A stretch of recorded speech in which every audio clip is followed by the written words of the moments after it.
And he used to say things that sounded crazy or sounded so minute. And to this day, I'm still figuring out shit this man said 10 years ago. And at the time, it was so simple. You see what I'm saying? It was so simple, but so profound. Until it's never a month go by, years. I'm like, damn, Juju said that 10 years ago. So you can get that type of thing. That's how we're supposed to pursue this particular thing. But our sincerity is our credentials, and not necessarily being rewarded, but just trying to sound good or whatever. It's not about the performance. It's about all we giving breakthroughs. Is this particular stuff a mountain or something? Sometimes the simple is the most sublime. Always look for the simple. It's the most sublime. So there was a brother named Juju. She sit on the stoops and smoke cigarettes in the spirit world. And he used to say things that sounded crazy or sounded so minute. And to this day, I'm still figuring out shit this man said 10 years ago. And at the time, it was so simple. You see what I'm saying? It was so simple, but so profound. Until it's never a month go by, years. I'm like, damn, Juju said that 10 years ago. So you can get that type of thing. That's how we're supposed to pursue this particular thing. But our sincerity is our credentials, and not necessarily being rewarded, but just trying to sound good or whatever. It's not about the performance. It's about all we giving breakthroughs. Is this particular stuff? You see, sometimes the simple is the most sublime.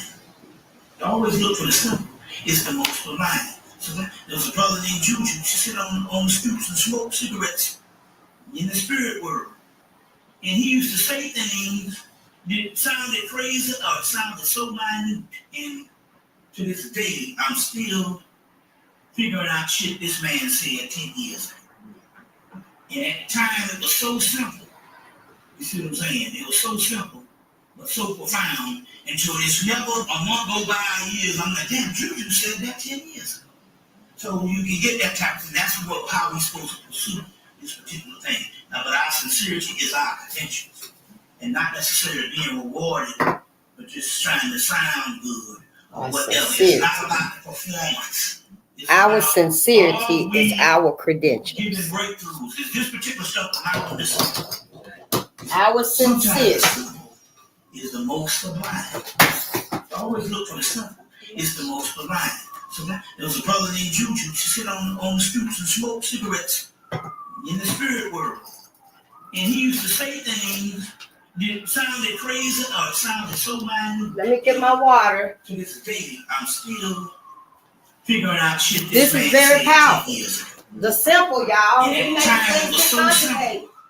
You see what I'm saying? It was so simple, but so profound. Until it's never a month go by, years. I'm like, damn, Juju said that 10 years ago. So you can get that type of thing. That's how we're supposed to pursue this particular thing. But our sincerity is our credentials, and not necessarily being rewarded, but just trying to sound good or whatever. It's not about the performance. It's about all we giving breakthroughs. Is this particular stuff a mountain or something? You see, sometimes the simple is the most sublime. Always look for the simple. It's the most sublime. So there was a brother named Juju. She sit on the stoops and smoke cigarettes in the spirit world. And he used to say things that sounded crazy or sounded so minute. And to this day, I'm still figuring out shit this man said 10 years ago. And at the time, it was so simple. I found the pack of tea. It was so simple. It's a ginger turmeric. Until it's never a month go by, years. I'm like, damn, Juju said that 10 years ago. So you can get that type of thing. That's how we're supposed to pursue this particular thing. But our sincerity is our credentials, and not necessarily. Good day, family. But just trying to sound good. That's our brother right there. That's Bobby Hemmett. Bobby Hemmett, Hemmitt. I know most of us know of him, but it's a lot of us that don't. And this is what we need to be shifting our attention to. The shorts are really good because they are very powerful, immediate videos. And yeah, as you cleaning or whatever you're doing and stuff, cooking, doing hair, Go ahead and put some shorts on if the videos themselves are too long for you. Let them shorts resonate with you. You're going to get used to hearing his voice. You're going to, all of them, whoever you listening to on them shorts themselves are very good. Very good. You're going to get used to their voice, their message, you know, their views and visions for us. Yeah, it's powerful. I mean, we literally got the information right there, knowledge right there, downloads right there, uploads right there, visions right there at our fingertips. If these are unprecedented times, yeah, it's not all going to be, you know, good, but it ain't all going to be ugly either. There's some benefit in these unprecedented times for us. We find ourselves by force. We have to move by force now, you know, and that's because we didn't take the opportunities to guide and steer ourselves, to steer our own people. You know, we just got to start telling us the truth and stuff we should have been got away from white America instead of staying subjugated or subjected to all this oppression and these barriers and blockages on our collective, on our people. I know a lot of us, you know, don't reach that pinnacle of success, but one of our mentors, our elders said, ain't nobody free if even one of us is not doing good. So, you know, that's where it's at. We don't have to make this so difficult for us to realize that this is a new day for us. This may be our last opportunity to stand up for our people now. I'm just saying, like I see it and stuff, you know, it took me a long time to get here. And to read this knowledge, what I'm learning today, what I'm hearing today from our mentors in these books, you know, we got our experiences in our life, our very experiences. Some of us know we have memories, we have lifetime experiences that really happened, you know, but we don't talk about any of that. We don't keep any of that in our focus. That's why we fucked up today. That's why we messed up today. Black America. What am I looking for here? Oh, let me go ahead and get the fundamentals out the way and stuff, because you already know. I said I'm going to start first. Let me go. I'm Face the Nation. We on Bolden Unchained. I can't do the copyright disclaimer first. I'd rather do my intro first, then the copyright disclaimer. Good day and gratitude. I'm Face the Nation. We on Bolden Unchained, and we're here to assist Black America and Black media.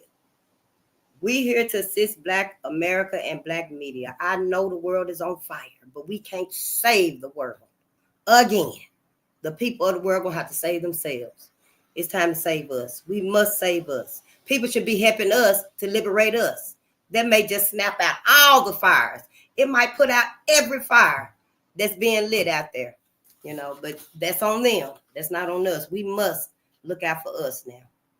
Whatever this ends up being, we must make sure we survive Black America and Black Africa. You know, we're going to evolve to Black Africa too, because we are one. Black America and Black Africa. We are one. We are. That's the way I see it. That's bye-bye for you. Yep, that's bye-bye for you. We looking through a spiritual lens, y'all. We looking through a spiritual lens of loyalty, resilience, and education, because I'm not religious. I'm not religious. You know, I thought I was. For most of my life, I thought I was religious, but I'm not religious. I'm spiritual. Yep, I'm spiritual. I don't forgive anyone. I did. I forgave slavery. I forgave after slavery that I knew about. I knew about Emmett Till. I think a lot of us knew what happened to Emmett. Good day, family. Let's go ahead and cover up these numbers and stuff, because, you know, we only need 2. Yeah, we only need 2. That's me and you. You know, we appreciate everybody. I love everybody coming here to hear about your ancestors. That's why I'm here. I ain't here to talk about nobody else. Everybody else got themselves. Everybody can hold themselves, but Black America, we can't hold ourselves no more. We cannot hold ourselves no more. And as you see, ain't nobody else trying to embrace your ass either. Just tell the truth about it. You know, ain't nobody trying to embrace Black America. All the hugs you get every day, that's you getting them hugs every day. And that's why we're here. Let's cover this up. Let's give out some shouts. Oh, good day, my sister. It's so good to see you, Miss Burns. It is so good to see you. All of us, we're in unprecedented times right now. We are in unprecedented times right now. We had no idea we would be going through this right here, but we are. Yep. And I'm spiritual. I'm not religious. I am spiritual. I thought I was religious, but I'm not. I'm not. I am spiritual through and through. My mind, body, and soul is spiritual. Yeah, I'm spiritual. I don't have no forgiveness for nobody that's done committed these crimes against my people. I know other people. We read about it at the end of this book last night. We finished this book last night, y'all. Congratulations. Now look at y'all done hung in there with me, and I done took you halfway all the way around, because I take the long way. I'll take the long way around. I'll see you when I get there. But see, we did it. Me and somebody, you was here. We did it. We finished this book. But Alan, again, he mentioned so many other assaults on life against other groups of people in the world. I'm going to have to go get in this book and write them down before I actually turn this book in. Because it's all about with me. I'm willing to learn about everybody. I got some books on Auschwitz. He was talking about Hindu, Muslim, other groups of people that's been assaulted, and they have their Holocaust. And I understand that. I get that. I'm going to read it and learn it just so I know, because I have empathy for other people. I do.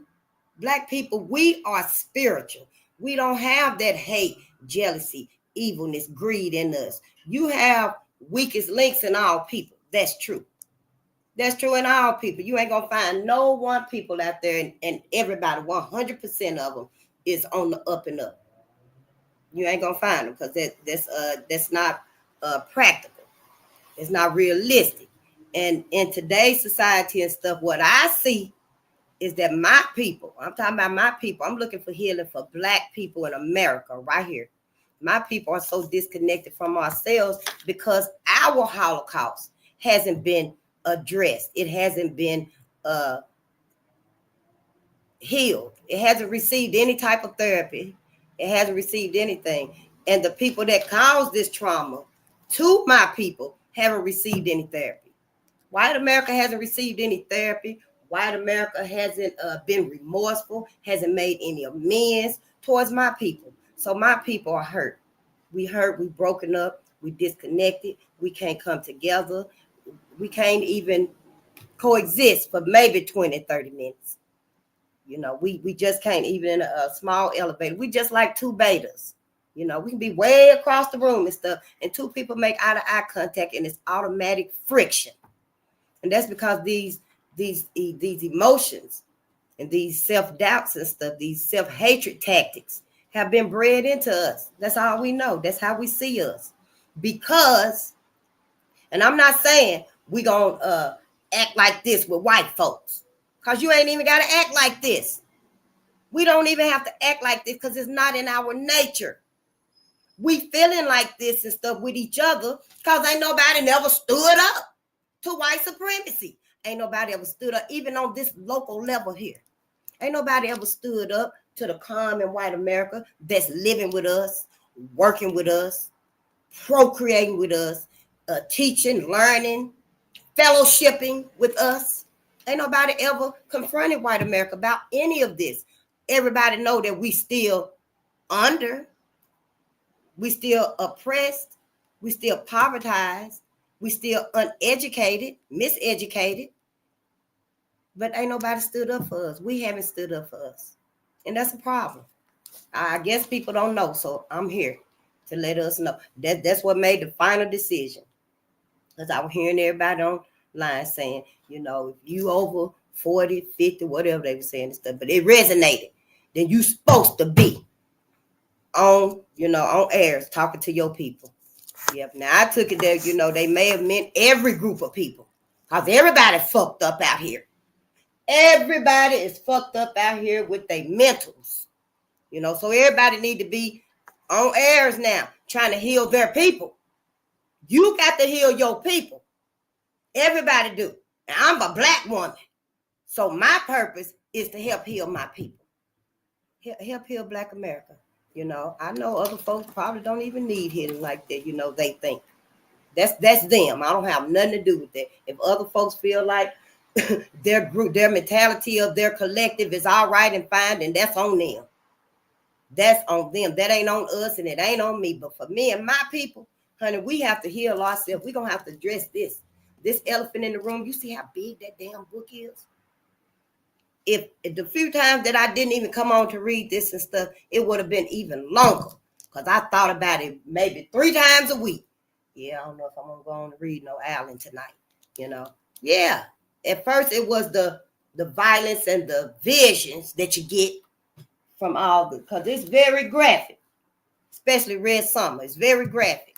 And then when you get into the book and stuff, it ain't even normal yet. This ain't no normal aspect of my life yet. I'm trying to commit myself and be dedicated to reading these, because I didn't know all this existed, but I forgave all of it that I did know.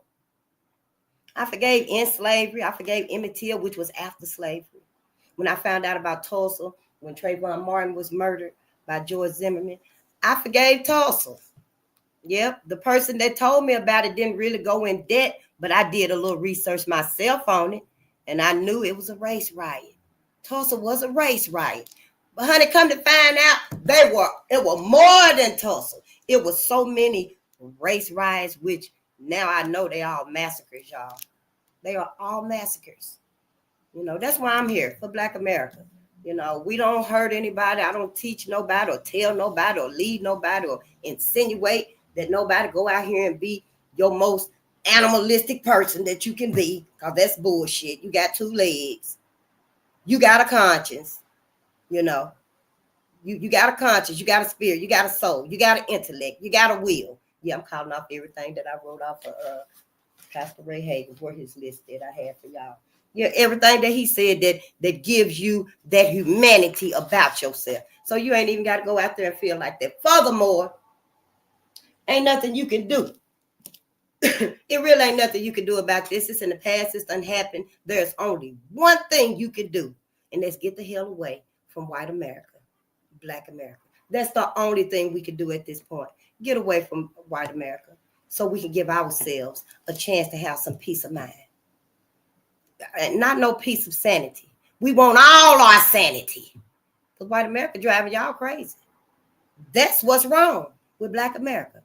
Everybody else losing their mind because they possibly thinking like white America. They got so much of this white mentality in them. I don't know. They'll find that out when they start healing their own people and stuff. But I know as my people, we got to get away from white America. That's it and that's all. White folks that claim they love you should understand. See, I'm not dividing us. White folks gonna divide you. White folks gonna let you know what you can and cannot do. Who you, Black America, should be listening to. But things have taken this course, not just because of us standing around white America. We were just sincere in our foolishness for their ass. We was just sincere, in our ignorance of them. We really was. It was a fool and a dummy. We was, just manipulated, hoodwinked, bamboozled. Yeah, we was. Made a total ass out of us. All this time. So really, that's all we doing. We just trying to heal us now at this point.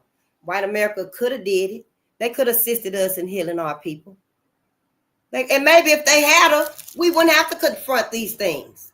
If they would have assisted, making the right changes for us to get our healing and for them to get their damn therapy. Then maybe, the world would be in a better place. But see, none of that happened on either end. So yeah, we being forced, Black America, to save yourself. You being forced to stand up and look after your own people, your own genetic survival. That's what this comes to. Yeah, for all the love of Black people. Yep, your own interracial love and marriages and what they used to call it miscegenation and stuff. But your marriages and your mingling and having babies and stuff, it was all weaponized against you, Black America. Yep, it was. That's messed up. I didn't even know that. No, I thought that, fall in love with whoever you want to fall in love with. Makes sense to me. But no, honey, you got to make sure your genes live on. You got to make sure your genetic lineage, Black people, live on. I'm just saying, if you can't if you got it in your mind that, yeah, I'm going to love who I want to love and have babies with whoever I want to have babies with and stuff, then at least, try to find out who you with. Try to find out who you with. And if, by any possibility, will they let your genes live on, your genetic lineage live on? Because it ain't much. It ain't much to have to decide which one deserves. This book, you already know that book heavy. It is not hard to decide which one should live on, which contribution should live on for the future life, for life in the future, life itself. This or this. It's easy to decide. That's not hard. That is not hard to decide. As far as having babies, I'm just trying to make it easy for you, black people. I'm just trying to make it easy for you. But who should live on? Who should live on? Are you really sure that white people ain't got this in their DNA? You got your ancestors in your DNA. You got every ancestor from 30,000 years back in your body's memory. You sure do, honey. You got all the genius, talent, the skills, the cosmic downloads. You got the spiritual visions. You got the contributions to save humanity and mankind and the animal kingdom inside of you, Black America, Black Africa. But I'm here in America. That's where I got to start at. Yeah, you quit school and stuff. You got to start where you at before you expand and stuff. But I have said that we are one. Baba is one. But yeah, Black America, you got to be able to give yourself that gift of life so that you can continue life. Yeah, it's deep. It is deep, honey. But yeah, just make it simple for yourself. You ain't got to make this complex, Black America, just because you got all these excuses running through your head right now. That's been a long time ago. All that is over with. Things have changed. Ain't nothing to say. You don't know. You in that little bitty box. You inside that circle where that's all you can see, think about, comprehend. That's all that's really making it to you. You got to see outside of that circle right there so you can see what's going on with your people. I'm not saying that you can't see what's going on with your people in here, but hell, you can't do nothing about it. You cannot do nothing about it because your mind is stuck in this right here. You got to get your mind out here, Black America. That's what religion done did to you. That's all you're forgiving. That's all your forgiveness. I know we done learned that forgiveness is for us, not for them. But how? Why? Why it's got to be that? Oh, so you don't walk around with hate in your heart, face, and evilness in your heart. Do I look hateful? Do I look hateful? Do I look evil? Do I look like I want to kick a motherfucker ass, cut somebody's foot off? Do I? No. But don't act like I'm stoic, because I'm not a stoic person. No, I'm not a stoic person. Sometimes I be in my emotions too much. You probably done seen me cuss, cry, kick. But it's all what you read, what you take in and stuff. And yeah, I ain't never knew none of this, honey. Sure haven't. Like I said, if anybody need to be in air traffic, it need to be the ambulance. Let's give some shout outs in the way.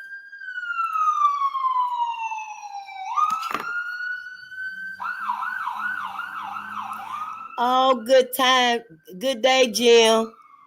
You should have never come for the living son or the living God. The end is here and you want to be able to run. You know your sins and the day is reckoning is here. Who? Hi, D Dreddy. I'm like, who? Yeah, I get that for some people. But it don't fear me to leave here and go to the afterlife. I know I'm not going to heaven with white folks, okay? I'm just trying to tell my people the same, whether you end up believing it or not, I don't know. I know if anybody be swayed, it's going to be you, because I know you can't sway me. You cannot, even if you say face, it ain't but two places you can go now. You can go to heaven or hell. That's a lie. It going to roll right off my back too. Thank you, ancestor. Because no, it ain't just heaven and hell. It ain't just heaven and hell. That's what white folks done told you. Black America.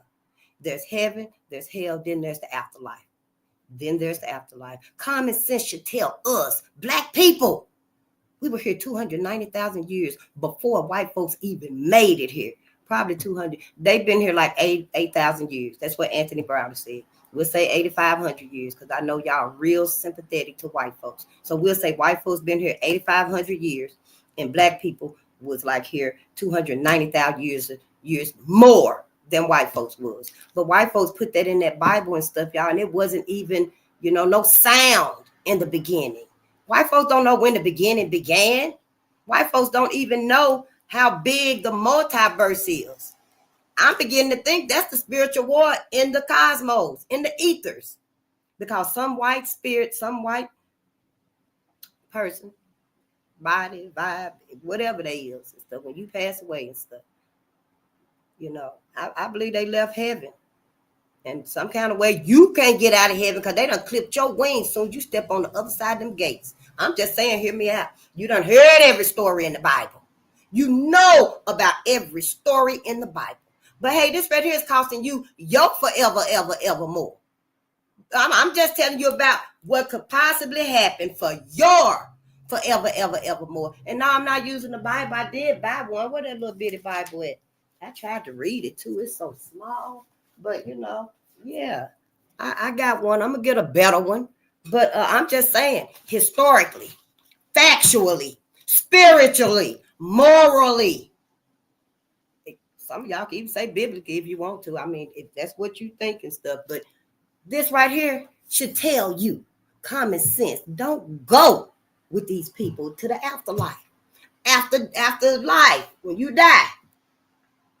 I mean, only the Bible really is telling you to go to heaven. I ain't never read the Bible like that. I already done said it multiple times. I have not read the Bible, but I am going to read it. And if I see it anywhere in that Bible where it tell y'all to not go to heaven, I'm going to let you know. Because I know the Bible said come out of Mystery Babylon. That's on our receipts. I wrote that down because I done heard it before. Somebody was telling us about it before. So I have heard about that before. And that right there seems to be talking about America. I ain't looked it up and read it or nothing, but Mystery Babylon, if Mystery Babylon is America, and the Bible, your Bible, I ain't never read it, told your ass to come out of America. Get from under America. Why you gonna sit there and believe your Bible is telling you to go to heaven and be with white folks? I'm just saying, it don't make no sense to me. I know your Bible say fool that understands himself or something like that and stuff, honey. But the fool is one who don't think for himself. See, that's the fool. And I just want to say, Black America, don't be no fool and a dummy. Don't be a fool and a dummy. All of our ancestors knew.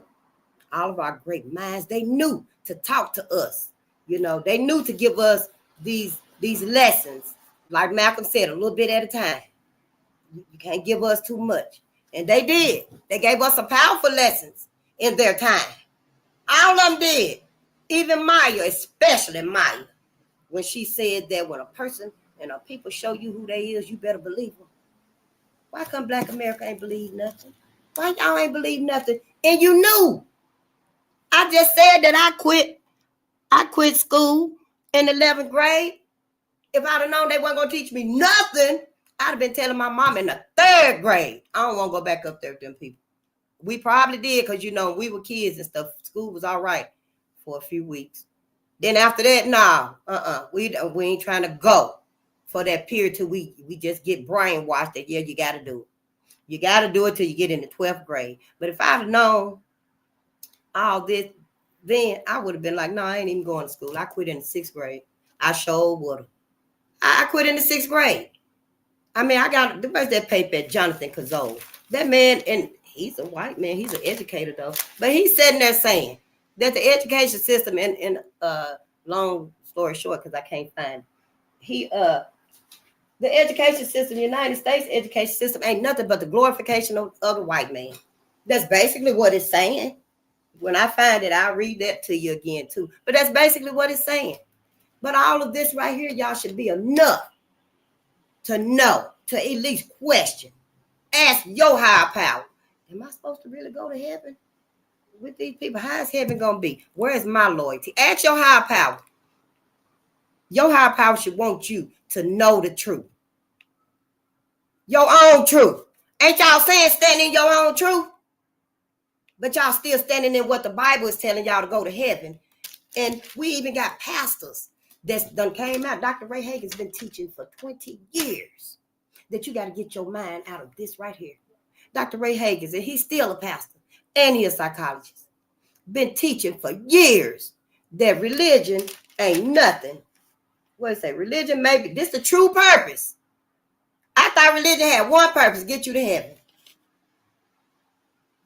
And as I see now, y'all, that's a trap. But yeah, religion's true purpose, religion may be defined as a cultural, psycho-philosophical vehicle of spiritual and intellectual enslavement. That means your spirit and your intellect.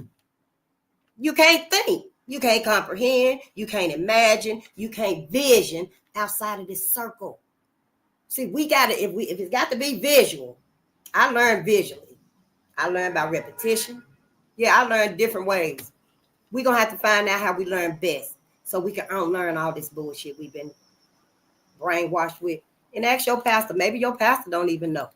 I don't know. They all go to that biblical theological school or whatever it's called and stuff. I'm going to look it up when we get into the Bible readings and stuff like that because I want to know what school y'all ass been to come out teaching us this. Don't you realize this is our forever, forever, ever, ever, and ever, and ever, and ever, and ever more that you're talking about here? I mean, life on this planet right here, you know, is like what? You live, what, up to 100 years, 104 years. Some people done lived 103 years and stuff, you know. I guess life expectancy done went down to maybe my mother passed at 75. You know, you got people passing at 25 and stuff. But whatever your length of time on this earth right here should be enough. Black America, the collective Black American pastors, our time right here on this earth. And if anybody know something about what we've been through, it's the pastors. You should be getting the main downloads, Pastor, all of y'all, to let us know that this right here, honey, this ain't been resolved here. The same God that forgave it here didn't bring about no consequences. I ain't seen none. I ain't seen no consequences. I ain't seen no accountability. I ain't seen no reparations. I ain't seen no remorse, no regret. I ain't seen no new teachings to break this systemic madness that we done created. I ain't seen none of that. So this same God, your God, because I took the name off of him. So I took him out the box. I let him go too. Yep. I called it God and Jesus too. I let it go too. You free too. I can't even give you a name no more. You just cosmic energy. Cosmic energy and you everywhere. I let it go. Because why? With God, when I was thinking like you would think this stuff, why would my God forgive this? Have me forgive all of this. And then I'm supposed to go to heaven. Ain't nobody had no therapy. What about me? What about me? I felt like I was blaspheming. I know you do. I did too, but see, you're going to have to ask your higher power so you can be okay with seeking the truth, the real truth, common sense truth. Now, Black America, if you can believe Jesus done split the Red Sea and he done walked on water, you believe that this man is literally turning grapes to wine and stuff, then you need to try to believe that your higher power wants you to ask these fundamental, significant, very hard, difficult questions about your forevermore. Your forevermore is at stake here, not mine. I know I ain't gonna be in heaven with white folks. When I leave here, I want to make sure my people know where you're going. And like our brother T, if you love white folks so much and stuff, and that's where you truly in your heart, soul, and mind want to be at when you leave earth, then you can stay. You gonna stay. Everybody probably flew up out of heaven with them little wings, because you know when you stepped on the other side of them gates, them pearly white gates, they're going to clip your wings. Clip. They're going to clip your wings so you can't fly. Yeah. And in this book right here, William Joseph Simmons, in 1915, He already done said that he had a spiritual vision of robed horsemen galloping across the sky. In a map, the shape of the United States. It right there in the sky. It all just makes sense to me. The ancestors is not talking to us like I'm talking to us, but they talking to us. They speaking. They giving us messages, confirmation. I mean, it's okay, Black America. I know the mental madness that we going through because we trying to break out. We trying to get the fuck out of this mental trap. And I'm just trying to help us. Shit, I'm trying to help you. But if you ain't ready yet, then you need to go so it can resonate with you, and then you'll come back. Everybody ain't going to receive this, and that's fine with me. The ancestor said it might take you 3 years, it might take you 13 years to be like, yeah, you know what? Face right. Why I want to be up in heaven for the rest of forever? You know, with these same people that ain't had no. I'm just saying, your God forgave it here. Had you to forgive it right here. On earth, in life, real life. And then when you get over on the other side of stuff, you're going to be up there. Carolyn Bryant going to be up there. So imagine, as we sitting here today, picture in your mind, Carolyn Bryant and Emmett Till in heaven together. Doing what? Who forgiving who? What? How does that work? Where's the loyalty to Emmett? And Mamie, honey, our sister was very religious, honey. She showed what she was a devout Christian. So don't act like I don't know. My mother and my grandmother, my great-grandmother, they were very religious, honey. Yes. For a minute there, they probably were like, oh, no. I'm not going to let face do this. But then when they realized, oh, yeah, it's true. It's true. But they didn't know. Heaven is big, y'all. Heaven is humongous. I don't know. Seeing the cotton ought to be your first tip when you cross over. I'm just saying, you know, if it look like clouds over here, you can bet you your bottom dollar it look like cotton on the other side. If white folks got anything to do with it, honey, where your ass is going, Black America, you better believe it look like clouds right up there. But honey, it look like cotton on the other side, because that's what you're going to be picking. And them robed horsemen that man said he seen. See, white folks been reading this stuff. White folks been reading what you ain't been reading. So yeah, that's why everybody want to run up to you. You going to heaven with Jesus? I tells them right today. As soon as I have my confirmation, what all this mean to me, to face it, these my opinions. Yes, this is my opinions. Everybody probably finna be mad at me. What? You let everybody out of heaven? Why would you do that? Why would you trap them there? You, black man, black woman, Black America. Why would you trap them there? You know, I'm just asking these questions because ain't nobody else asking. Don't make it seem like it's gonna be Peachy King up in heaven now. Because if it's anything, don't act like we're gonna get up there and God, everybody gonna be equal. Because soon we get up there and stuff, honey, we already unequal. Because I'm up there with no justice, no vindication.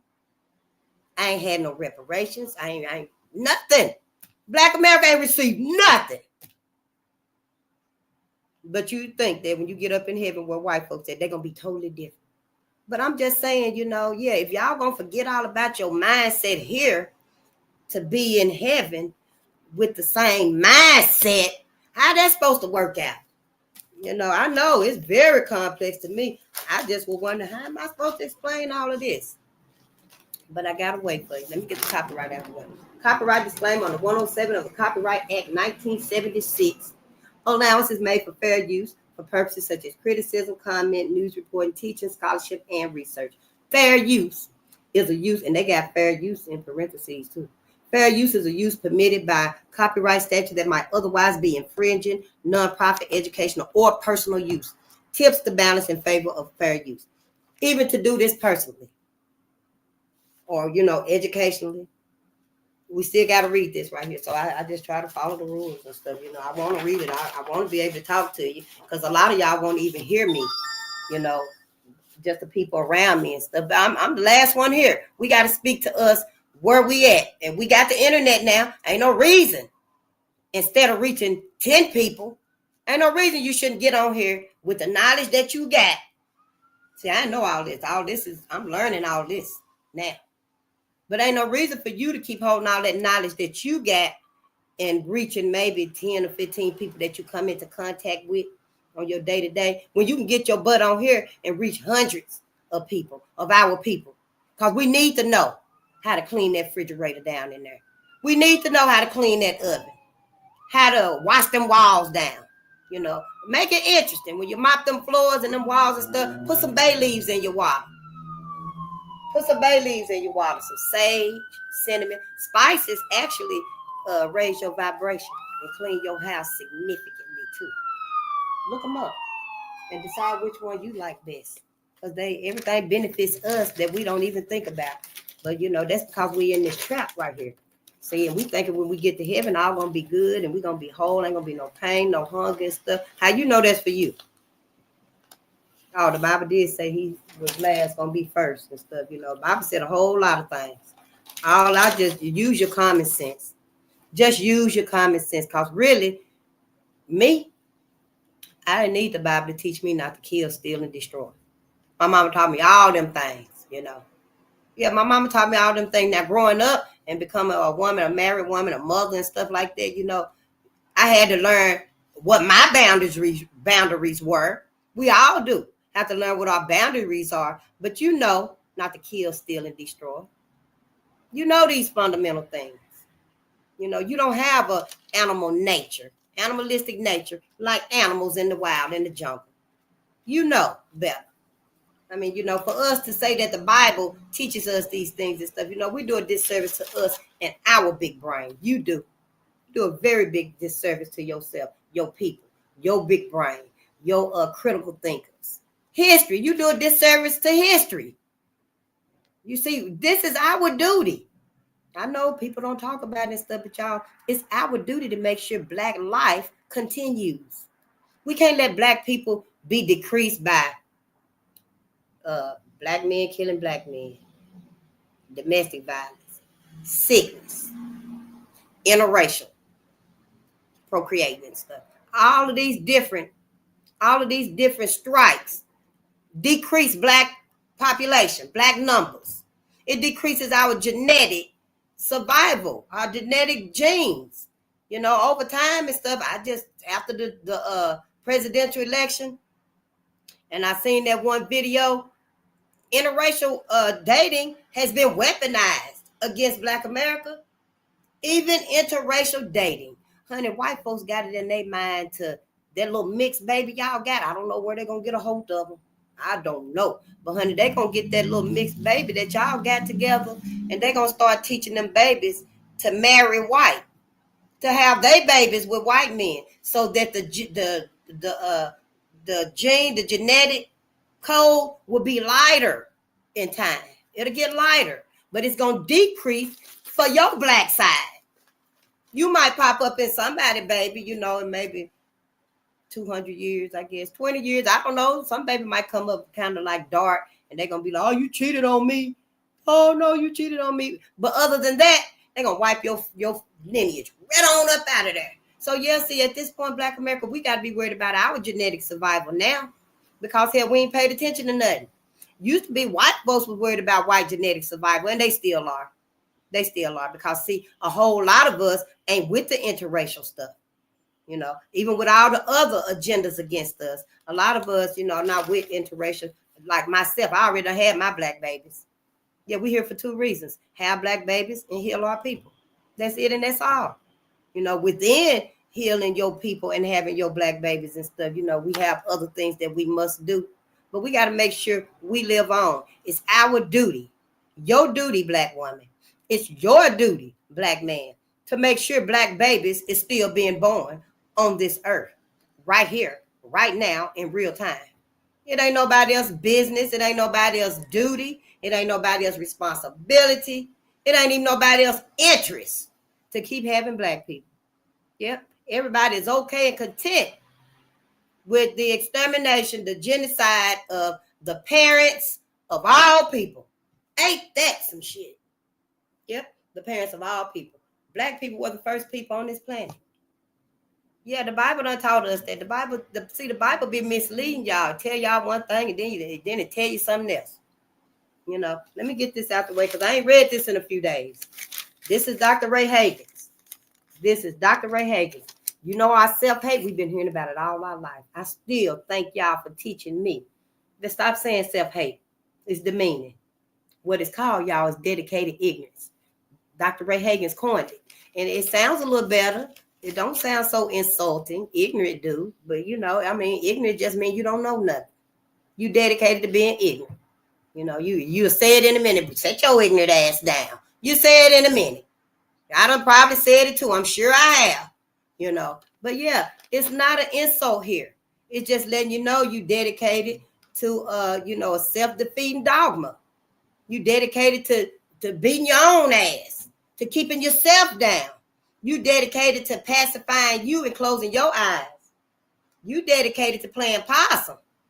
That's all it means. You know, it ain't no insult to Black America. These things right here is to wake us up. That's probably why when I wrote this right here in the like 2013, when I finally got a hold of, you know, Trayvon Martin, what happened to him and stuff, that's when I began my awakening, I think. Somewhere around that time. Probably at that time.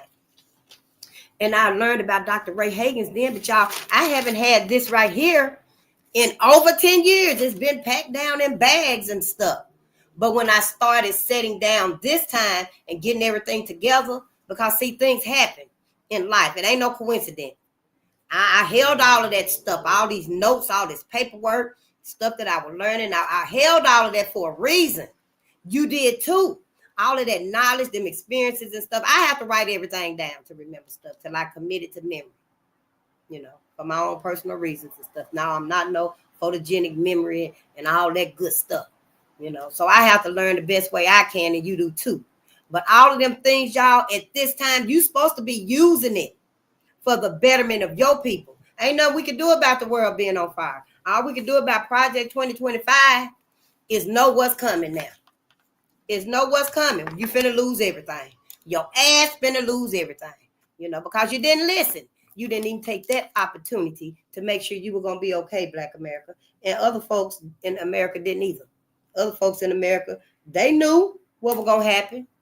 Other folks in America knew what was going to happen. I don't know how they thought, you know, it was going to be more detrimental for us than it is for them. Because, hey, we already been without. Everything that Donald Trump is taking back, we already been without it. No, we already been without it. You know, we survived it. What you gonna have to do is get your ass up and start reading, start teaching, start coaching. Yeah, you're gonna have to start with your family, your friends, your community, just like I'm doing right here. Yep, somebody gonna come out. We're gonna go out to the park somewhere, and I'm gonna get 3 pots and 3 little dollar bags of soil for me, and I'm gonna get 3 for them, and we're gonna plant up all little pots and take them home. If I got some more money, it might be just me, more than just me and you. It might be me, you, and sister that's passing by. Hey, come on and let's plant you a carrot. Take it home with you. Put it in the window. Put it in the window, let it grow. I don't know, but we got to start doing these things for us, because everything that's being taken back from us and stuff, yeah, we ain't gonna have food no more. Yeah, we ain't gonna have food no more like we used to having. We ain't gonna have the luxury of all them colors and them beautiful clothes you got and stuff. No, you better go back to basics. We going back, so we got to get back to basics that worked for us. That's what this is all about. But let's get back to Dr. Ray Hagins, because he's a psychologist. See, Dr. Ray Hagins is a psychologist. I'm not a psychologist. I'm just using my own mind. I'm using everything that I'm learning. And this just happens to be it. This just happens to be it. I'm learning the good, the bad, and the ugly, and the savaged, and the ravishness. The savageness and the ravishness. These new words. Wow. Of what's happened to my people. Yeah, what's happened to my people. You know, it ain't my fault. I can't control how it came about.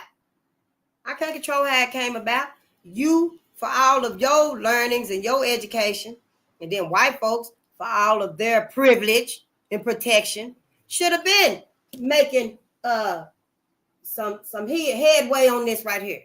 Should have been putting in healing programs and institutions and curriculums and, activities and stuff because of the trauma from this for Black people. Now you got so many people in America and stuff, honey, ain't nobody thinking about Black America. Don't nobody give a damn if you lose your mind or not. When they should have been no said, Black folk, won't y'all get away from white people? We came here to help y'all, Black America. We came here to give you some assistance and some support that you can get out from under white America if you would like to. Ain't nobody came here for nothing. They came here, set up shop in our communities, came here, bought all the empty buildings and stuff, came here, got all the resources, all the babies that wasn't claimed and loved and taken care of and stuff. Everything. No, ain't nobody came here to help us. Those that's here, ain't nobody came here to help us. That's on us. So yeah, we listening to psychologist Dr. Ray Hagins today. And he said that we, Black America, that's me and you. See, I'm doing the work. I'm doing the knowledge. And it's difficult too, y'all. It's going to be intimidating, but it's so worth it.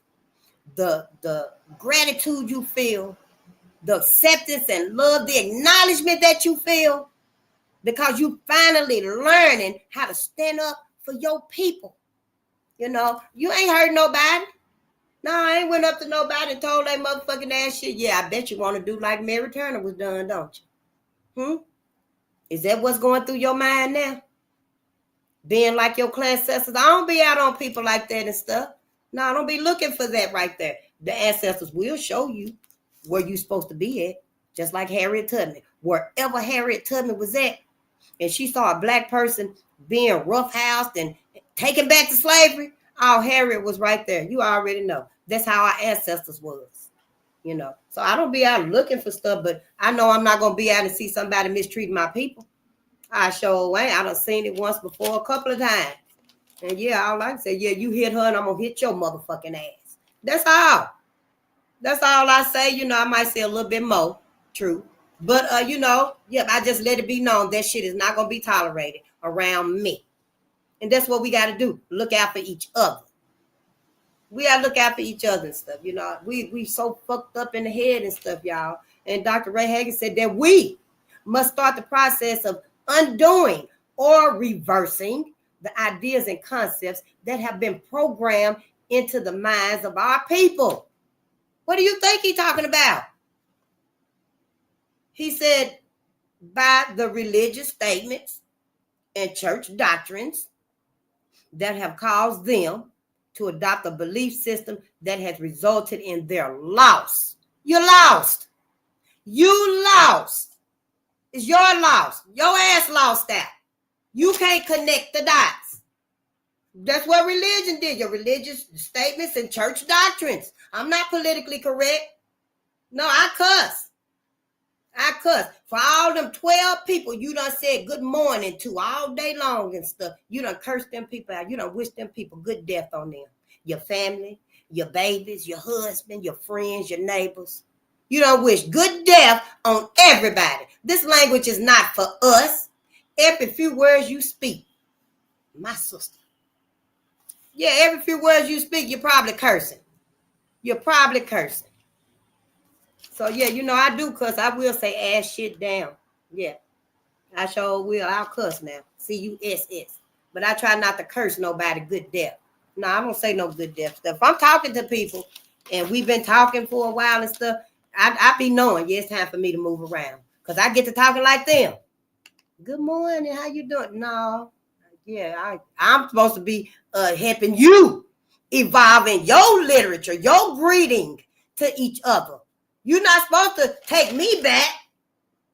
Yeah, no, I can't let you put me back to sleep. Ooh, bless you. What? Ooh, I got a friend be saying bless herself. She sneezes and be like, bless me. And I done told her, bless you is be less you. Be less you. It don't hurt other folks when they say bless you. The curse is not on them. It's on you. Black America.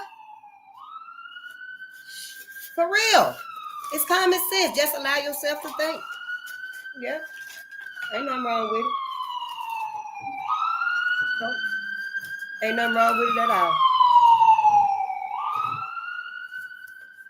And ain't a thing wrong with it. They need to at least have a drone in front of the ambulance and the fire trucks when they coming down, so that they can send out they whatever highlighter lights to let traffic know.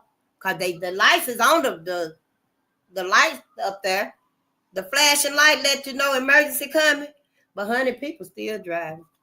People, I don't know. So I just say, shit, you put anybody up there, put the ambulance up there so they can go get whoever they trying to go get and get them folks some help. That's all I'm saying. Don't nobody need to look up in the sky and see the Jetsons, that little family. I never did look at the Jetsons. It wasn't one of my favorite nothing. But we don't need to look up and be able to see, oh, that's Face up there in the plane, in her car. You know, traffic real thick. You know, you like, oh, shit, I got to be at my job in 5 minutes. And you just automatically just raise your car up and take off in the air. That's all anti-life stuff. We don't need to be a part of none of that, Black America. I'm just saying, you know. But anyway, he said the religious statements and church doctrines that have caused them to adopt a belief system that has resulted in their loss. Now, remember, you lost out. I'm going to tell you why. I know you know everything about the Bible, honey. And I know you believe in your heart that your treasures is stored up in heaven for you. So you feel like I ain't lost nothing, Face. I don't know what you talking about. Oh, honey, yes, you have. Right here, right now, honey, you done lost everything because of religion, religious statements and church doctrines. Because they misled you. I'm convinced when I read about that school, I believe I'm going to see it somewhere where they're going to say, you know, you can teach the outer perimeter of religion. Don't you go too deep where, you know, you can teach right along that line right there. Don't you teach so far that you're teaching on the outer of that circle, because then whoever you teaching going to be able to get out of the circle. I'm convinced. When I read that book, when I get to reading on that, it's going to say it somewhere. Yep, maybe it might be in the book of Enoch. I don't know. The person that gave me them books on Jesus right there, and I'm going to give them back to him. I might read the first chapter before I do. And, you know, I'm just saying my whole thoughts and stuff. But y'all, you done lost contact, Black America, with what's real, what's factual, what's historical, and what's spiritual. Now tell me, what do you really have? What has religion really bought you? Peace of mind? With peace of mind for real? Honey, you finna spend your forevermore trapped in heaven with the same mentality of people that God forgave and let come up there. Yeah, God forgave them and let them come up there.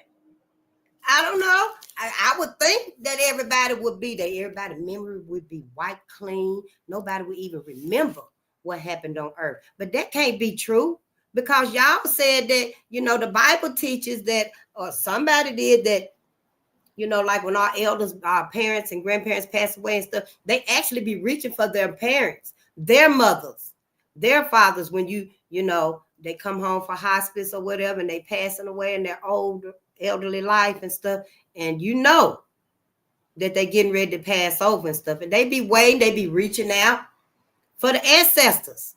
So which one is it? I'm just saying, is you gonna remember up there in heaven or not? I'm just saying now, if you're not gonna remember and stuff, then what? Your God got you up there, and he ain't even told you that you didn't get no retribution, you didn't get no help. You didn't get no recovery on earth, and you ain't getting none in heaven either, because you don't know. Is that right? Do that seem like a God that you really want to, you know,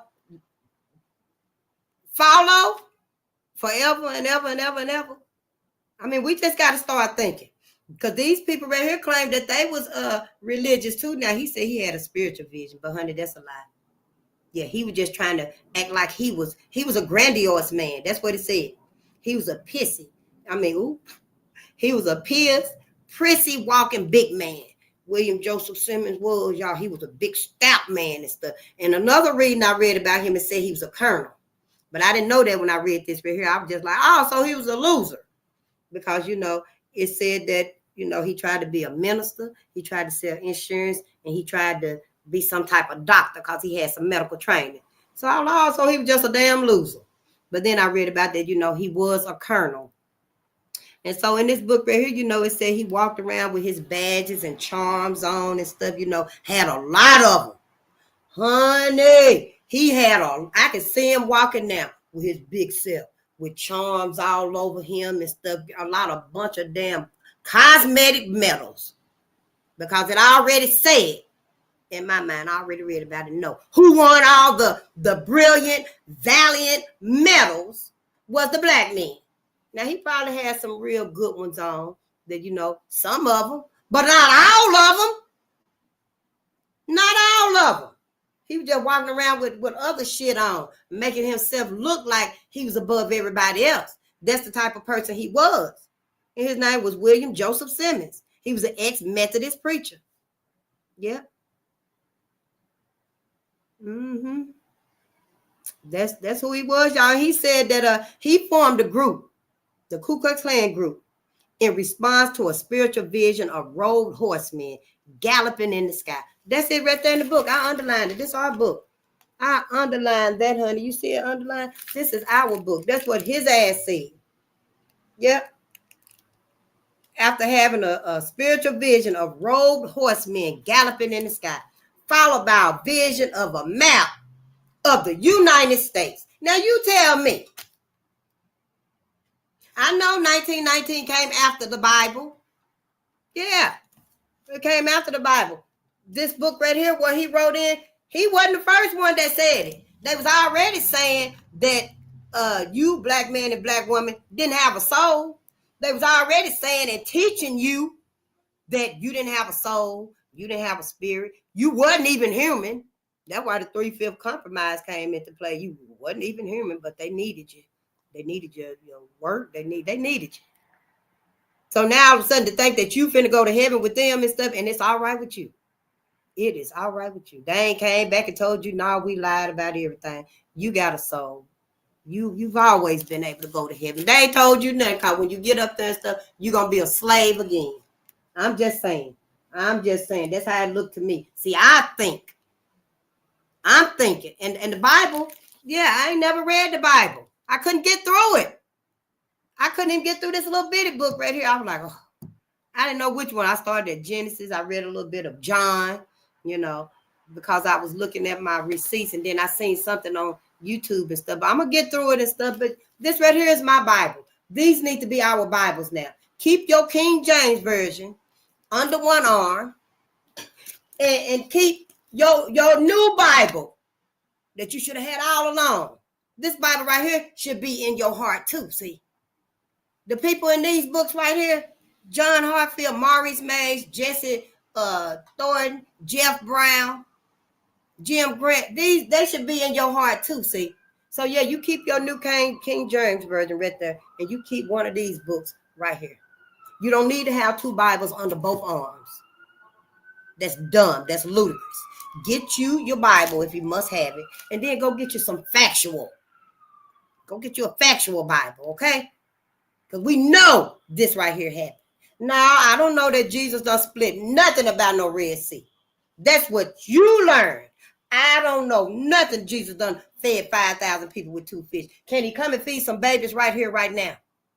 Can he come and feed some babies right here, right now? So see, all of them fables and stuff that we've been believing, yeah, it don't work on all of us no more. It don't. It works on you because you think that's all it is. Black America. It's more than just that. And to me, as far as I'm concerned, y'all, the Bible got so many contradictions in it, I don't even need to read it.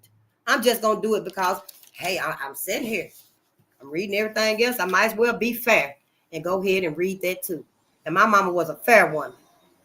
My mother was a fair woman. She loved everybody. All the colors in the box. That my mama, the lady, have a crayon in all her fingers if she could. coloring the picture or whatever. She just loved everybody. My mama did and stuff.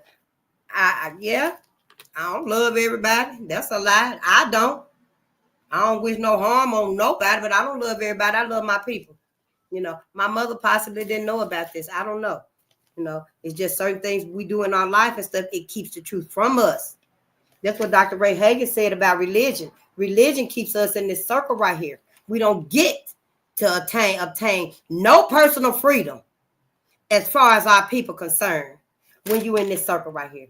You can only achieve that true, sincere personal freedom. Now, I'm not saying you can't, advocate for our people inside of here, because you can, but to have that true personal freedom where can't nobody tell you nothing to sway your mindset about your people, your ancestors, all the torture, the trauma that they done went through. Oh, honey, yeah, we different. Me and you different, because you trying to be like white folks. You trying to be like white folks. So, yeah, now we different too. Can we get back to being similar again? Can we just at least try to get back to being similar again? Because you done lost everything. You done lost your contact with what's real, factual, historical, and spiritual. The psychologist done said it. You need to go get you some therapy. Go get you some therapy. We do need to normalize therapy for the mental health of our people. We need to let them know. Oh, yeah, I ain't here to just talk about, my gambling addiction, my drug addiction, my sex addiction. I ain't here to talk about just my laziness, my depression. No, I'm here to talk about all of this trauma, this residual trauma from being with white folks and being around white folks. You ain't got to sit down and say, "Ooh, I want to slap a motherfucker every day." No, you ain't even got to do all that and stuff right there. You're supposed to keep a song in your heart so your gratitude can override all of that negativity and stuff. It's too late to try to do anything about this right here. What you gonna do? Shit, you done married everybody that did it. You didn't ask them before you married them. That's when you were supposed to do something. You were supposed to ask Brad, Ken, Karen, Sabrina, Becky, hey, look here. We both in Oklahoma. We in Omaha. We're going to use Willie Brown. You supposed to be like, look at here, Brad. Look at here, Sabrina. We in Omaha. We in Omaha, and some things happened in Omaha before we go any further. Is any one of these right here your brother, your uncle, your cousin, your granddaddy, your stepdad, your cousin, your neighbor? Is any one of these men right here anywhere in your lineage? And then if she be like, no, we never been to Omaha. Well, who is? Where you at? Where you from? But see, we ain't asked none of these things and stuff. That's why it's like 10 times more difficult for us. But you ain't got to let it be. You ain't got to let it be. What this right here is going to do is going to revolve who's holding you back, Black America. This right here is going to reveal who's holding you back. This right here, when you get into the truth about your people, in reality and the afterlife, this right here is going to show you who's truly for you, your people, your future, and your afterlife. Yep. Because once you see Sabrina come over there and be like, oh, you watching that again? You got Francis Cress Welsing on again. Y'all been best friends since y'all was in junior high school. But honey, y'all only been best friends because she got to keep tabs on you too. She got to keep tabs on you too now. I mean, maybe some of them don't even know that, they imprinted on you as a young girl. You imprinted on them. I don't know how you became best friends and stuff. My best friend looked like me. I'm just saying. And we don't even keep in touch and stuff today, these days and stuff. But I'm just saying, we haven't asked any of these most important people in our life. The most important people in our life today, as far as historically, is who is the white people in your life. Yep, who is these white people in your life today, Black America? Because this right here is the end game. It's time to start purging everything. Yeah, you got to start removing everything toxic, everything non-beneficial, not good, anything that's holding you back, keeping you trapped, in this stale mind state where you can't think, you can't comprehend, you can't even entertain the thought that, yeah, you mean to tell me I'm gonna spend forever and ever and ever and ever and ever in heaven? Yeah, once you get to heaven, you can't come out. Ain't no back door. Ain't no back door. You can't come out of heaven. When you try to walk back through there, you got Jesus, God, and then you got the robed horsemen riding on their horses. I guess they overseeing the cotton. I guess they riding through heaven, through the cotton fields. That's what he said they were galloping. So yeah, as soon as you try to get out of heaven and stuff, they probably get a signal or something. And no, to ride on back up there to them pearly white gates because somebody trying to get out. So you just got to start thinking. You got to use your mind. Come on now, Black America. Shit, we are the most creative people on this planet. I'm just like, wow, for real? All because of the fear of white folks. You scared. You scared of white folks, but you can't be scared no more. Hell, you done lived the best part of your life. We all done lived our best youthful, life seemed like it'll last forever. We done lived them times and stuff. Shit, you're 67 now. I'm just saying, we all want to have a golden life, our elderly years, We all do. Malcolm wanted his golden years. Medgar Evers, Emmett Till wanted his golden years. Everybody wants their golden years. But honey, you need to make sure your people have a future. That's our purpose here. And then I want to just tell you here, the religious statements and church doctrines, I wrote them down. Honey. Because I was like, well, what are you talking about? But anyway, let me go ahead and say this. Yeah, when I first started writing this, I think I was against what he was teaching. Because I just wrote it down just to write it down and stuff. But honey, I ain't looked at this thing in like 10 years now. It's been a long time. It's been a very long time. But I see why. Because my mind wasn't ready for it. And I stopped going to church a few years after Trayvon Martin was murdered. But I thought I stopped going to church because first, the church wouldn't help me with a light bill. And I had to tell them, I've been tithing up in here. Go look at your books because I need some help today. If I hadn't been bringing $50 every week up in here, I could have used that $200. They went and looked at their books and they helped me. But then the second time, the pastor said that our 10s and 20s wasn't no good to help pay the bills in the church. And so, after that, I was like, well, I ain't even got to come back no more, honey. I don't even have to come back no more. I can listen to church music on my TV. I loved it, my church music, though. I like Shirley Caesar. That one song she got, that was my favorite song and stuff.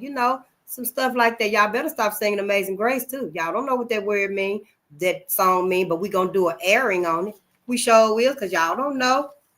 Black America don't know nothing. All y'all friends and stuff sitting right up there in church with you. They know the whole song, word for word, verse for verse. They even know the lyrics that they done took out of the song, but you don't. They know the significance of the man that wrote the song, but you don't. Yeah, I used to sing it too. Oh, it was amazing grace, how sweet the sound. Yeah, that saved a wretch like me. I know, I used to sing it too. Yeah, I used to wait for that song to go off. I'm like, damn, can you at least put some drums behind it or something? But then I'm from the South where the church is real little and stuff, and everything is like real slow, like a hymn. Everything is like a hymn, Yeah, it's going to take 5 minutes to sing that song. But, I'm just saying. But back to the religious statements and church doctrines, y'all. Why y'all let these folks teach y'all that you ain't no good? That black folks ain't even no good.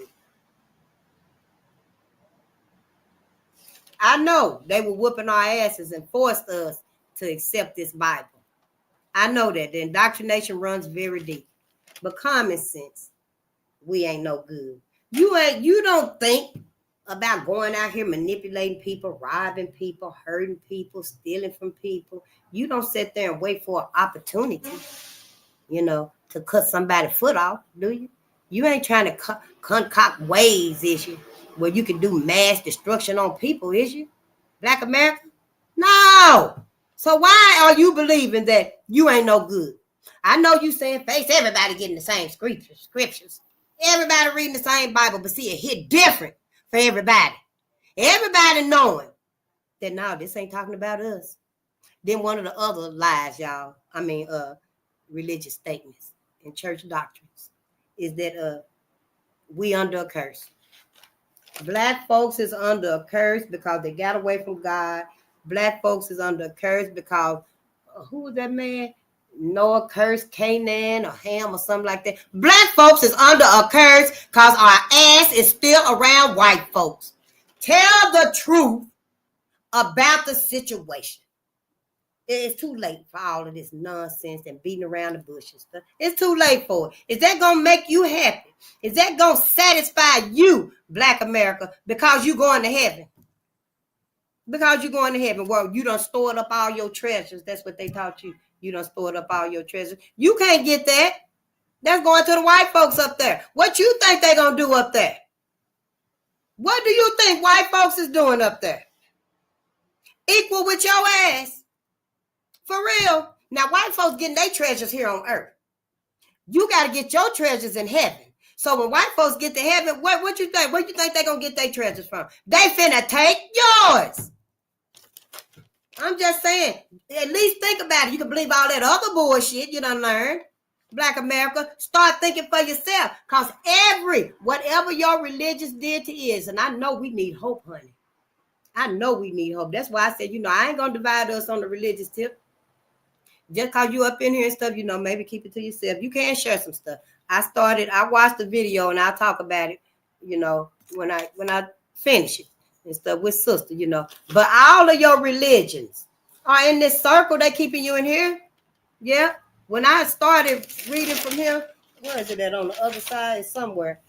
I read that Krishna, Buddha, Dionysus, Tamun, Horus, and Zoroaster, all of them got the same history, the same historical facts. It's the same historical story as Jesus Christ. Yep.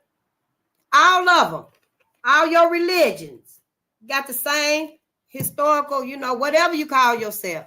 Everything taking you to heaven, I guess. That's all I can see at this point is that. So everybody taking us to heaven? Everybody? That's it. I ain't claiming nobody.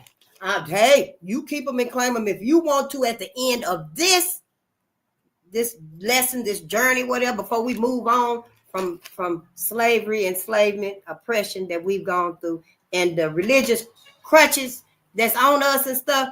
At the end of all that and stuff, if you still decide, I'm still going to heaven. I don't care what face say. Hey, that's on you.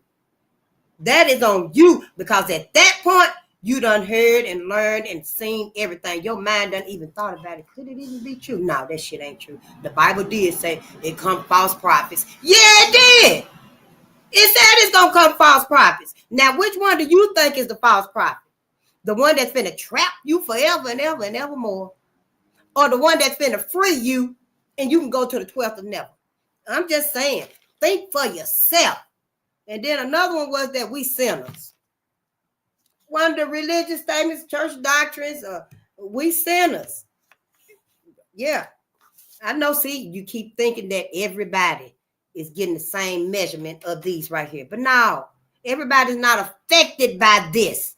You, Black America, are affected by this crutch, this vice, this trap called religion. You, Black America, in it. It's your spirituality. They know they can't trap white America. They know they can't trap other peoples with this, even people that believe in it. Because when they get to heaven, they ain't got to go behind the pearly white gates. They can stay out if they want to. You got to go behind the pearly white gates. It's different for them. Them men riding around on them road horses, they not looking for white folks that's flying around in heaven, that's, that's languishing by the creek. No, they're not looking for them white folks in heaven that's, that's leaning up against the rainbows. They're not looking for the white folks in heaven that's possibly messing with the shooting star. I mean, Earth itself, heaven, all of the universes, y'all, got 999 galaxies. Each galaxy, all 999 of them, got 999 planets. Each planet, all 999 of them, got 9 realms. This right here is just one realm on Earth. On one planet. Yeah, this planet got 9 realms. We just in one of them. So yeah, it could be possible that heaven and hell exist right there in that first universe, right there. I don't know. I just started, myself decoding everything, if you will. Ain't no pastor been telling us all of this and stuff. They telling you. That's because, see, pastor want a job too when he get in heaven. He gonna need a job too. And he don't want to be a slave, picking cotton and stuff. He don't want to pick that big ass cotton up there. Shit, you already ain't got no wings. You ain't even gonna be able to move to float. No, and the pastor, he like, you get up there in heaven and stuff. Yeah, they gonna need him. The people gonna need him when they get to heaven and stuff, because it's gonna be the same old. And what y'all been saying it too. What's up is below. I just wish we would start asking the significant questions concerning our people. And then the last one, y'all, because I want to say that, honey, our babies ain't no sinners. Black babies is not no sinners. White babies might be sinners, but black babies ain't no sinners. No, our babies ain't sinners, honey. The cosmos, the ethers, cosmic energy, it don't manifest nothing with evil tendencies. Get that through your head, okay? White folks did not come from the cosmos. The cosmos manifested the black woman and the black man. The cosmos did not manifest white folks. White folks are some type of hybrid. That, as far as I've been reading, everybody did come from black people. That's a hybrid. From what I've been reading, I ain't got no scientific education or mindset, but I wish you get your science channel, because I got some questions too. Sure do, honey. This animal DNA, that ain't in black folks. You better keep yourself black and pure. 400, your ass be running around here half clanimal and some shit, and then your black lineage, you done wiped yours away. I mean, I'm just saying shit, and then they're gonna teach us that our hearts are wicked. The very same people that made their way wrote the Bible so they could do this. If you ask me, they manipulated the Bible, took all of them transcripts off of that wall and put it into the Bible, manipulated it like a motherfucker so they could be able to do this right here and still make you think, believe, and you don't doubt it at all that you are a sinner. You ain't no good. Your ass is wicked, and you're under a curse. Honey, you better put that other book. You better put that other book under your arm, because you're going to need it. You sure better, honey. You might be okay right here. You might be okay right here on earth. But think about the rest of your forevermore. And ain't nothing wrong with teaching it, the truth of it now. You still a pastor. You still a reverend. But you got to start teaching us the truth. If you really claim you want to save our soul, our spirit. That's all I'm saying. I'm not against you. I'm just letting you know that you don't know what you're doing to our people. That's all I'm saying. But now that you do know, it's time you make it okay with yourself to let us know we ain't got to go to heaven with white folks. We don't have to. Why would we? Give me one reason why I'll read the comments and when I get a minute. Give me one reason why I want to, I need to go to heaven with white folks. Now why?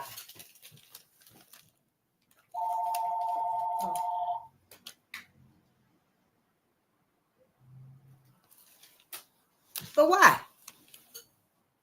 No, we got to stop lying to us. Stop lying to your people and stuff. Just tell us the truth. And so let's read. We did read the true purpose of religion. The 2 endings for religion. Religion ain't got but 2 outcomes, y'all. The first outcome is the cultural and racial superiority of the people who created it.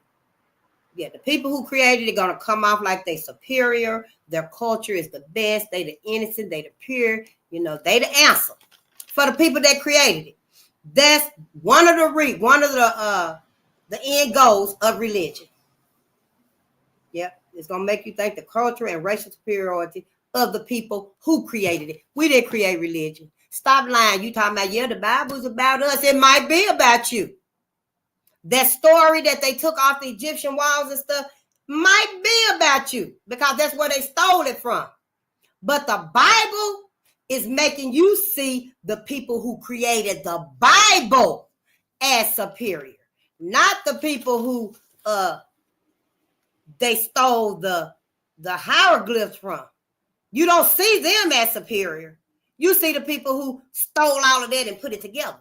The person that stole your card at the grocery store, when you went in the bathroom and left your car right there and you came back and your whole car was gone. Them people went home and cooked a meal almost better than yours. See? Same thing with religion. Same concept with religion. The people who stole it used it for their betterment. Yep, they used it better than you would have. They did. Shit, you think they are the supreme. I'm just saying, you know, that's how it looked to me. And the second thing, now you do get something from religion. This is the second result of religion. The paralysis of analysis. The paralysis, your ass is paralyzed. The paralysis of analysis to those, that means to you, Black America, to those who believe in it. Yep, to those who believe in it. That's you, Black America. You believe in religion, so yeah, your thought processes, your ability to analyze a situation, your ability to analyze this, and the fact that there's been no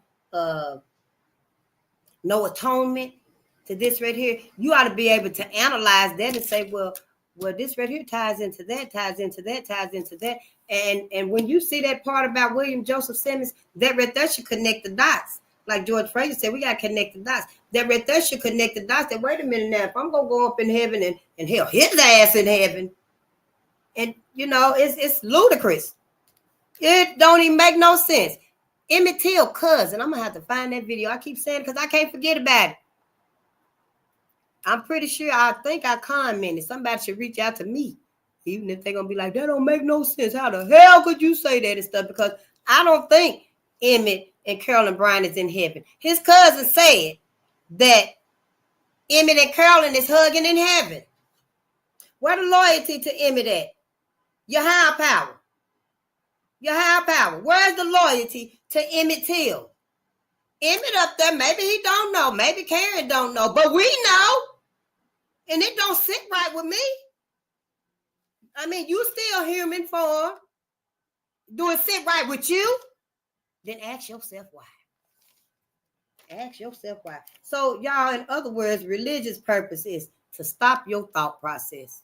To stop your thought process, honey, you can think whatever you want to think inside of this hole, this circle right here. You can run back and up and down. You can go everywhere you can inside of this circle right here. But you better not get outside of it. That's the only thing with religion. You got to stay inside that circle right there. But it's so much more to know. And you see what that say right there? Yep. You see what that say? The space inside this circle represents the realm of my knowledge. All that I think I know about whatever I think I know is right here in the circumference of this circle. I must keep in mind that there is more to know than what is within the circumference of my awareness. And that was Dr. Ray Hagins. He's a psychologist and a pastor.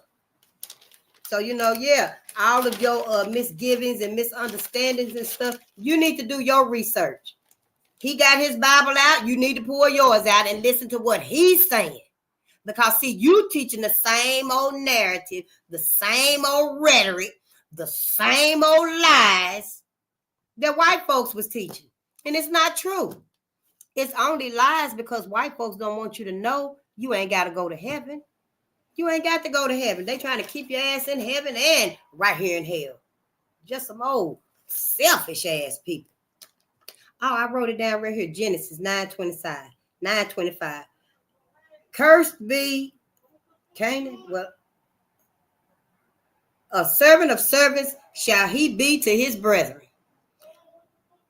So Noah cursed Canaan because Canaan told his brother about seeing him naked. So he cursed his son and the grandkids. Do that even make sense? Because he seen him naked. Yeah, we believe all of this stuff right here. The curses that Canaan and his descendants will become the lowest of slaves or a servant of servants to Ham's brother and their descendants. Noah also blessed Shem's line, which led to Abraham and the Israelites. Noah's curse meant that Canaan's descendants would be servants to the descendants of Ham's other brothers. You know, all of this and that stuff, honey, we is under white folks. Get the hell away from white folks. And your curse is solved, Black America. But see, that right there is too much like right. We too afraid of that. Yeah, that's asking too much. You know, that's asking too much of us because we're afraid. We know what they're going to do and stuff. But, honey, what can they do? What can that body do to yours today, 2025? You let somebody come up and slap you, you better slap their ass back 2 times. I'm just saying, somebody slap you like that, you better slap their ass right back. I'm just saying, you know, times are different. We done with that bullshit. You know, quit lying to us, keeping us here, and then keeping us there. No, that's not going to happen no more. It's time for y'all to get out of that, Black America. Yeah, we're going to read a little bit today. Yep. And religion, y'all, I just want to bring this up. Religion is the path to the understanding of divinity. That's all religion is, understanding divinity. Divinity, y'all, I didn't even know. I thought divinity was something about the church and stuff, you know, just divine. But y'all, honey, the divinity is the knowledge of the cosmos and the knowledge of Mother Gaia, the skies and the earth. That's all divinity is. And what's your relationship to it? What's your Black America? What's your relationship to the cosmos? And what's your relationship to the ecology? That's divinity. Yep, that's divinity. I can see you probably need to cut down a tree, maybe one. But I don't see you Black people, Black America, cutting down no whole forest of trees. No, I don't. I can't. I don't. You know, that's divinity, y'all. Just understanding what's your relationship to life itself. What's your relationship to the soil? You take your shoes off and stuff. The iron that's in the soil, it gravitates to the iron in you. Your relationship to the cosmos, everything in the cosmos is in you. It's in you. That's your relationship to it. Religion said, and I think that right there came from Bobby Hemming. Because I was listening to him the other day and I was in the other room and I heard him mentioning divinity. And I was like, oh, I'm going to have to put his name on this stuff. But when I made it back in here, I forgot. So when I see it again, I definitely will put his name in here. But yeah, Mary, Joseph, and Jesus, if you can imagine, that's really a Sar, a Set, and Heru. They done lied to y'all about everything because they don't want you to know. You ain't got to go to heaven. You don't, Black America. You don't have to go to heaven. You go to heaven, you probably can't even come back to earth. You can't get out of heaven. You can't get out of heaven. I'm convinced that the majority of our ancestors, those that knew and that garnered the knowledge, the downloads and the seeds about the truth, when they got on the other side and seen all that cotton, they went the other way. They went to the afterlife. My mother too. My mother passed in 2018, and I didn't even know then that it was, I was beginning to know that it was cotton up there. But I wasn't really, you know, in my, as y'all say, faith about it. But yeah, now I'm almost sure that it's cotton on the other side up there. Yep. White folks, I don't give white folks the benefit of nothing. Nothing. Sure don't. Not when it comes to my people. Yeah, you know, I give them the benefit of that, you know, that ain't nobody gonna go out there and stomp no puppy today. You ain't gonna go out there and cut no woman's baby out of her stomach today. You know. But yeah, I don't really hold no benefit of the doubt for white folks. I ain't got no forgiveness for white folks and what they've done. White folks haven't tried to, white women either. Yeah, hell, all of you cry. I don't care. Sure don't. Your ass should have been came out in droves like you did for all them lynchings and made this right. white women, if anybody could have compelled to the white man to stop, just stop, Mikey, just stop. We're not going to target Black America anymore. We're going to stop targeting Black America. It could have been you, white America. If anybody could have got a curriculum to finally correct the decades of misleading teaching our children, it was you, white America. Yeah, y'all always talking about we can get up in there in spaces y'all can't get in. Hell, you ain't done no good. You ain't done no good for it. For all the good that you come out in the summertime and help us with our Pampers and dish detergent and toilet paper and stuff like that. Have you come out on the other end? And yeah, we got a whole new curriculum for your babies and stuff. We finna teach them about the greatness that's in them. See, it's always give and take a whole lot more. It's always give and take a whole lot more. But yeah, these right here, y'all, these original 12 are better known as the Neteru. Yeah, the Neteru. And they like other Christ-like historical figures. There's Buddha. Buddha went to the temple at 12 years old too. Buddha fasted in solitude for 47 days. Jesus just fasted for 40 days. Buddha also wandered to the fig tree at the end of his fasting. Yeah, you know, then you got Krishna, Odysseus, Romulus, Dionysus, y'all. Dionysus was born of a virgin on December 25th, placed in a manger, rode in a triumphal procession on an ass. Because you know it said Jesus rode on the donkey. He was a sacred king. He was killed and eaten in a Eucharistic ritual for fecundity, Fecundity, and purification. He rose from the dead on March the 25th, and he was God of the vine, and he turned water into wine. Dionysus was called King of Kings and God of Gods. Dionysus was considered the only begotten Son, Savior, Redeemer, Sin Bearer, Anointed One, and Alpha and Omega. He was identified with the ram or lamb, the sacrificial title, the dendrites, or the young man of the tree. In other words, he was crucified. Just like your Jesus.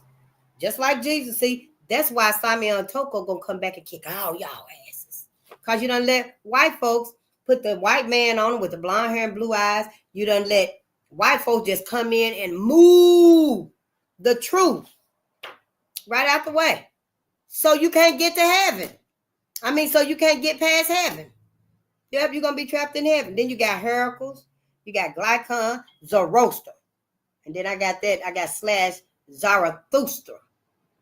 And you know, Zarathustra is one of the oldest religions. It sure is. Where does the note sit on that right there? I don't see it, but I wrote it somewhere. That Zoroaster is one of the oldest religions, and it's still being practiced today. Then you got Addis, Phaedra, Phrygia, Phaedra. And then you know Horus. Horus was the first Christ-like historical figure. Yep. And Horus was born of the Virgin Isis. He was the only begotten son of Osiris. His birth was heralded by the star Sirius, the morning star. The ancient Egyptians paraded and the manger and the child through the streets. Basically, the same stories, the same histories as Jesus Christ. Yep. I'm just saying, you know, yeah, Jesus is going to keep y'all in heaven. Now, the other ones and stuff, I think you probably just want to go past heaven. You know, yeah, just go past heaven and stuff. Do yourself a favor. But let's read now. Let's read because, yeah, we're going to go outside for a while. It's a little cloudy today. We don't have the sun out today, but the sun is us. Yep, the sun. This is what we're going to have to, you know, the song in our heart, the gratitude in our heart, and us, the love for us, is going to have to be our sun on sunless days when it's cloudy out and stuff. Looks like it's going to rain, which is a good thing. You know, ain't nothing wrong. Yeah, let it rain. Let it rain, let it rain. Yeah, I'm just saying, don't go to heaven. Yep, don't go to heaven. I know, I had no ideas. I wish somebody would have told me these things, you know, but I'm just glad the ancestors gave me the knowledge to think for myself. They gave me the okay to think for myself. I can't think for myself because I feel like I was blaspheming. Yes, honey, I felt like I was blaspheming. I was like, oh, wow, because you know you ain't supposed to blaspheme. You ain't supposed to question God. You're not supposed to question Jesus. How you going to replace Jesus? That's how I felt. Then I asked my higher power, don't you want me to know the truth? Don't you want me to know the truth? Higher power. And yeah, it took some time and stuff, but it was like, yeah, I want you to know the truth. It's okay. Seek the truth for you. And that's what I started doing. I sure did. Yeah. Okay, let's read now. Ooh. I'm gonna see where we're gonna start at because I did see something about was that Harper's Ferry? I think this was about Hayes Turner. But we'll get to it. I ain't even gonna go back to it because if I do, I'm gonna read it right now.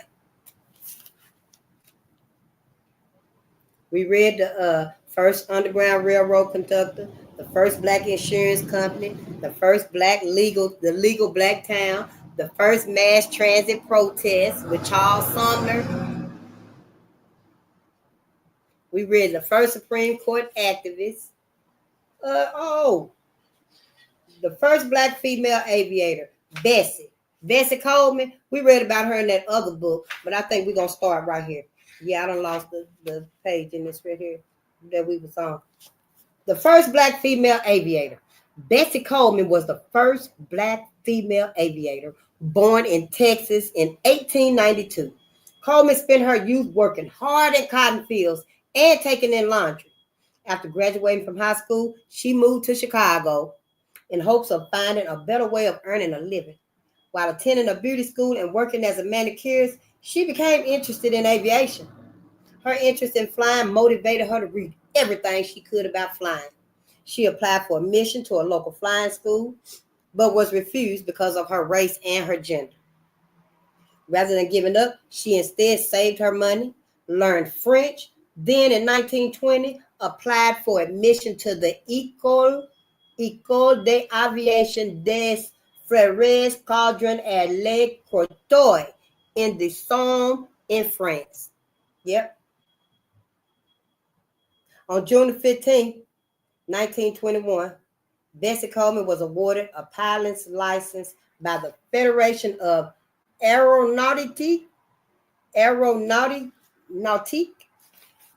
International in France. Well, you know, it's the French, so it's in French, so I don't really know how to say it. Coleman became not only the first African-American woman to be a licensed pilot, but also the first woman to earn an international aviation license. Period. Bessie Coleman returned to the United States, then she came back, determined to earn a living in aviation and use some of her money to start a school for Black Americans. No white corporation would hire her, so she embarked on independent tours of air shows across the country to raise enough money to start her own flying school. Tragedy struck while she was flight testing an airplane that she had just purchased for an air show in Jacksonville, Florida.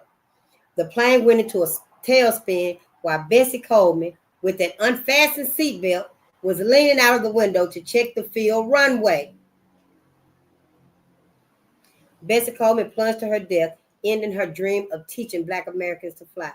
Officials and representatives of the Bessie Coleman Foundation, BCF, planned to visit the small French village where Bessie Coleman first learned to fly and to publicly thank the Caldron brothers who were her instructors. Yep, the Caldron, Caudron. Bessie Coleman. We read about her in the other book too. First Mexicans were Black. The first Mexican was Black. Until the 16th century, there was no Mexican or Mexicans at all. That's what it said right here. Mexicans are a byproduct of the racial and cultural mixing of African American Indians, white Spaniards, and American Blacks. Following Columbus's discovery of the Americas, Mexico as a country was originally called New Spain. In 1519, Hernando Cortez and more than 300 African Blacks set out to explore New Spain and Central America. Upon his arrival, he was greeted by Zambos, Z-A-M-B-O-S, people of African Indian mixtures, who treated Cortez like a god. As Cortez entered Tabasco, Tabasco, the Indian Aztec capital, he was given a black female named Doria Marina. Doria Marina. Doria Marina. She was the stepchild of an aristocratic Spanish family, a princess who had been secretly sold into slavery. Doria Marina initially acted as Cortez's aide, interpreter, and chief negotiator. Though her negotiating skills probably saved Indian lives, many Indians eventually began to view her as a traitor. Cortez was sexually attracted to her and made her his mistress. Doria Marina became pregnant and bore Cortez a son. Cortez and his Spanish explorers, as well as the local Aztec Indians in the 1500s, recognized the son as the first official Mexican. It's in the book. Within the very same time period, Spanish slave traders were further blackening Mexico and Central America. Between 1500 and 1650, Spanish slave traders and explorers imported millions of African slaves into New Spain or Mexico to dig in the mines for silver and gold. The intermingling of millions of black slaves with white Spanish conquistadors and African Aztec Indians created a hybrid ethnicity. I just said a hybrid. I just said it like 32 minutes ago. But I digress. Yeah. By the 19th century, people of African descent had been completely absorbed into Mexico's Mestizo population. Today, Mestizos are a biological and cultural mixing of white Europeans, Indians, and people of African descent. People who try to erase their black heritage by labeling themselves Mexicans, Hispanics, Latinos, and Chicanos. Yep, it said right there. Yep. Mm-hmm. Wow. Yeah, have black babies. Have black babies. The first slavery apology. Oh, somebody apologized? J.P. Morgan. In 2004, I just see his name. I'm just saying. In 2004, the J.P. Morgan Corporation gave Black America the first public slavery apology and pledge to black reparation funds. Why did they do it? Because the National Reparation Convention, the NRC, members succeeded in persuading the Chicago City Council to approve a resolution that required all corporations seeking to do business in Chicago to disclose whether or not their corporation had ever directly or indirectly participated in and profited from black enslavement. I think we read this because I think they didn't do it. Yeah, it fell by the wayside or something. A signed and sworn disclosure document subjected corporations to a financial penalty for false information.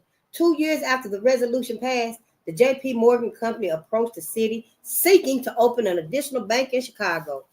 Officers of J.P. Morgan Company indicated in their disclosure statement that the company had never engaged in or profited from slavery. Alderwoman Dorothy Tillman, the president of the NRC, requested Dr. Claude Anderson, the president of the Harvest Institute, and other members of the reparation group to research historical documents to ascertain whether or not J.P. Morgan Enterprises had engaged in slave trade. Research of museums and Library of Congress files in Washington, D.C. bore fruit. The slave bills of sales and other documents provided evidence that J.P. Morgan, now called J.P. Morgan Chase and Company, had in fact been heavily involved in the slave trade. On January 21st, 2005, J.P. Morgan Chase and Company publicly announced and filed a disclosure statement with the city of Chicago acknowledging that two of its predecessor banks had received thousands of slaves as collateral before the Civil War. J.P. Morgan officials issued a public apology for their corporation's involvement and promised to set up a $5 million education fund for black students. While J.P. Morgan's offer of funds for education acknowledgement While J.P. Morgan's offer of funds for education acknowledged past wrongs, the offer was rejected. The National Reparations Committee instead supports reparation funds that are earmarked for economic development and industrialization of Black America. So, see, I think that, J.P. Morgan should still be boycotted. Yeah, I think that they was one of the, in all the boycotts, the people that were, well, let me see what was. It was saying that all the people, the businesses and companies that were allowing and they were following the erasure of the DEI initiatives. I think it was saying that J.P. Morgan wasn't following the DEI initiatives. So if that's the case, I'll look it up and see if it really said that. I think that was the Defiant Lawyers Network when I heard about them with that right there. And so I think he said at this point and stuff, J.P. Morgan and Chase might be standing with Black America instead of standing against Black America, because they know that to cut them DEI initiatives, we're gonna pull out on their ass. But so I gotta do some research and stuff too. I'm all about learning. If I say I did it, or if I read something and I know I read it to you wrong, I'll try to come back and correct myself. It might take a while and stuff because I really don't go back to the videos and stuff other than reading the comments and stuff like that. And you can correct me too. If you be like, Faith, that wasn't J.P. Morgan, that was SP Sam. Then okay, if you be like, that was Sam's Club that did that. That wasn't J.P. Morgan. Okay, fine. I can be corrected. Yeah, I didn't know none of this stuff anyway. Joe didn't. Ooh, y'all look at here. Heroes and heroines. Heroes not only know what to do, they do it. Many facts. This chapter 2. All right now. This is chapter 2. Many facts. In 1739, near Stono River, South Carolina, a Black slave named Cato led a major slave revolt. Cato tried to escape to Spanish Florida through the Southern Underground Railroad. I think we were farther than this, y'all. I think so, but we gonna keep on going. Yeah, we were. Yep, I think we were. But that's all right. Yep, I got to get together and stuff, so that I can start where I end at. When you're going to be doing this, I got to be more dedicated, more focused. I know. I'm working on it. But this is all new to me and stuff. It's very intimidating. But, but it's so worth it. You feel so good about yourself. It's so free. You can finally talk to your people. How you always wanted to talk to your people your whole life. I didn't even know I had all of this that I wanted to say to us. But see, when you ain't got the words to say, we just be talking nonsense. We just be talking about anything. We'll sit there for hours and hours and hours and talk about Beyonce now. Talk about the celebrities. Talk about sports. And them days is gone. That's just it and that's all. In 1822, Denmark Vesey, a slave in Charleston, South Carolina, won $1,500 in a lottery.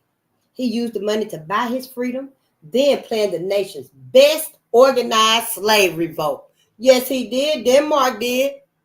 Honey, he used that money to buy his freedom, and then he planned the nation's best organized slave revolt. We're going to look at that. We're going to look that up too. Because I don't know. I heard of his name, Denmark Vesey, but it wasn't about the slave revolt. I don't think. Between 1831 and the 1840s, Black Seminoles and Black Maroons fought the Second Seminole War, the longest war this nation has experienced in its history. I think we got a book on Seminole. Yep. In 1841, a Washington, D.C. court ruled that Joseph Cinque, with the Amistad, I think, an African slave, and his fellow mutineers aboard the Spanish slave ship Amistad were not guilty and ordered them released. That's a movie. That is a movie, Amistad. A Black officer in the Revolutionary War. A few Blacks who fought in the Revolutionary War did not fight for the American cause and yet are entitled to be called Black heroes. A Black slave named Titus, later known as Colonel Ty, was such a hero.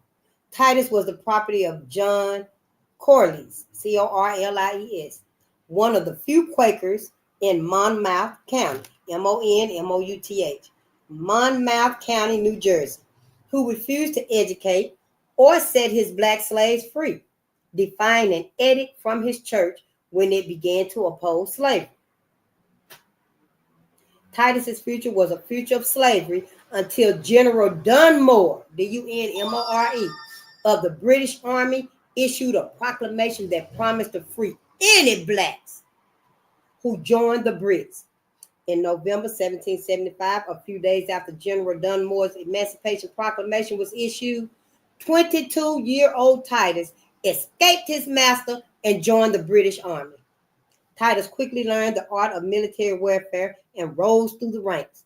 While not formally commissioning black officers, the British bestowed the title of colonel on Titus out of military respect. Titus then changed his name to Ty and became Colonel Ty, the most feared and respected guerrilla commander in the British Ethiopian Regiment. Yep, that was Ty. He was named Titus, but he changed his name to Ty. Colonel Ty. That's all you got to say is Colonel Ty.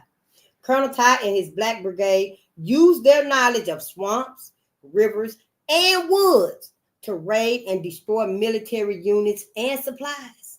Colonel Ty's feats inspired blacks to run away to the British while debilitating and demoralizing the patriot forces. The Patriots rejoiced when in 1780, Colonel Ty was shot in the wrist and later died from a fatal case of lockjaw.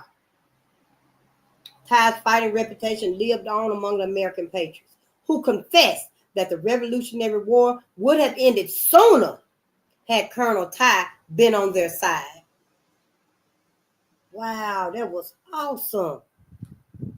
So see, yeah, he escaped. I remember we were reading about one of them. What was his name? Was it William Floyd, who fought in one of the Revolutionary Wars and he held off the other side by himself? Yeah, it's a lot there. I think it was the British too. I'm gonna have to see. Yeah, because the chronological order and stuff, I struggle with the chronological order. But yeah, I'm willing to learn it. Yeah, I can learn this. The legend of George Monroe. George Monroe was born the son of an early black gold miner and grew up to become one of California's most famous Pony Express riders and stage drivers. In the early years of his life, George Monroe established a reputation as the most knowledgeable and dependable stagecoach driver on the run between Merced and Mariposa, California. His reputation finally brought him public recognition and personal satisfaction.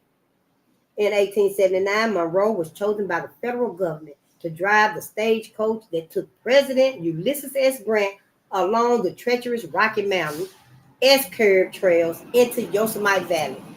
Apparently, Monroe lived up to his reputation. To immortalize George Monroe's fame as a driver, the Monroe Meadows in the Yosemite National Park was named after him. So if you're out there by the Yosemite National Park, out in them areas and stuff like that, then that's him. Yep, that's who we just read about, George Monroe.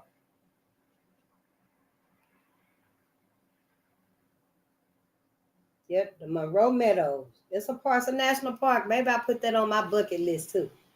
James Beckwourth, hero or scoundrel? Let's see. The best known, what could this be right here? Kind of like, Robert Smalls when they made him learn to pilot the Confederate ship that him and the black crew stole.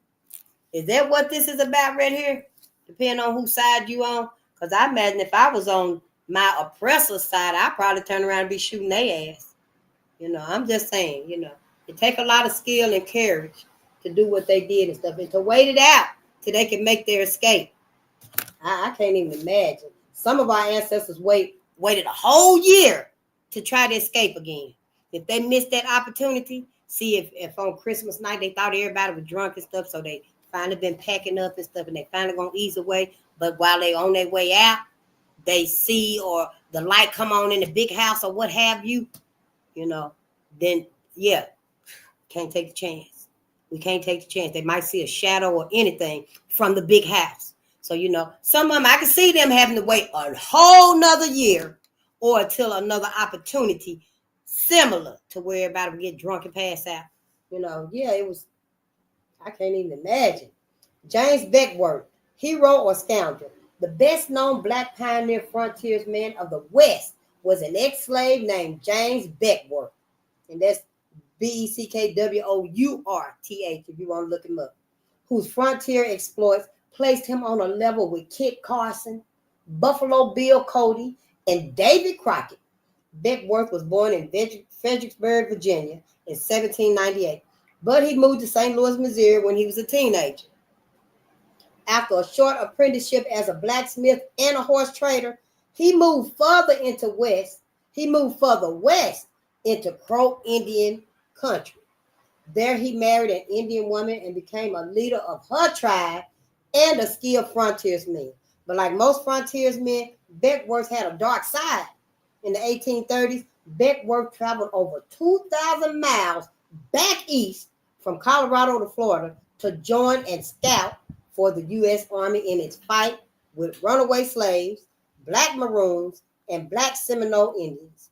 When the Seminole War ended in the 1840s, President Zachary Taylor ordered that Cherokee, Choctaw, Creek, black Seminole Indians, as well as incorrigible runaway slaves, would be relocated into Indian Territory in the West. Beckwourth played a major role in the Trail of Tears march into the Oklahoma Territory. Blacks made up over 1/3 of the Trail of Tears marchers. When the war ended, Beckwourth went back to his old frontiersman profession of guiding wagon trains through the Rocky Mountains. In 1850, Beckwourth discovered a pass through the Sierra Nevada mountains near what is now Reno, Nevada. For over a decade, he operated a trading post for wagon trains. After the Civil War, he returned to his Indian wife and his old Crow tribe as a friendly jester. When he refused to stay with them, they poisoned him so that at least his spirit would remain with them forever. Oh, I didn't know it was going to end like that. He just returned there as a friendly jester. He wasn't going to stay, but they poisoned him. Alamo defenders were poor role models. The Battle of the Texas Alamo produced many myths that obscure the truth about the nature of the battle and the Alamo's defenders. The defenders was not fighting for their freedom.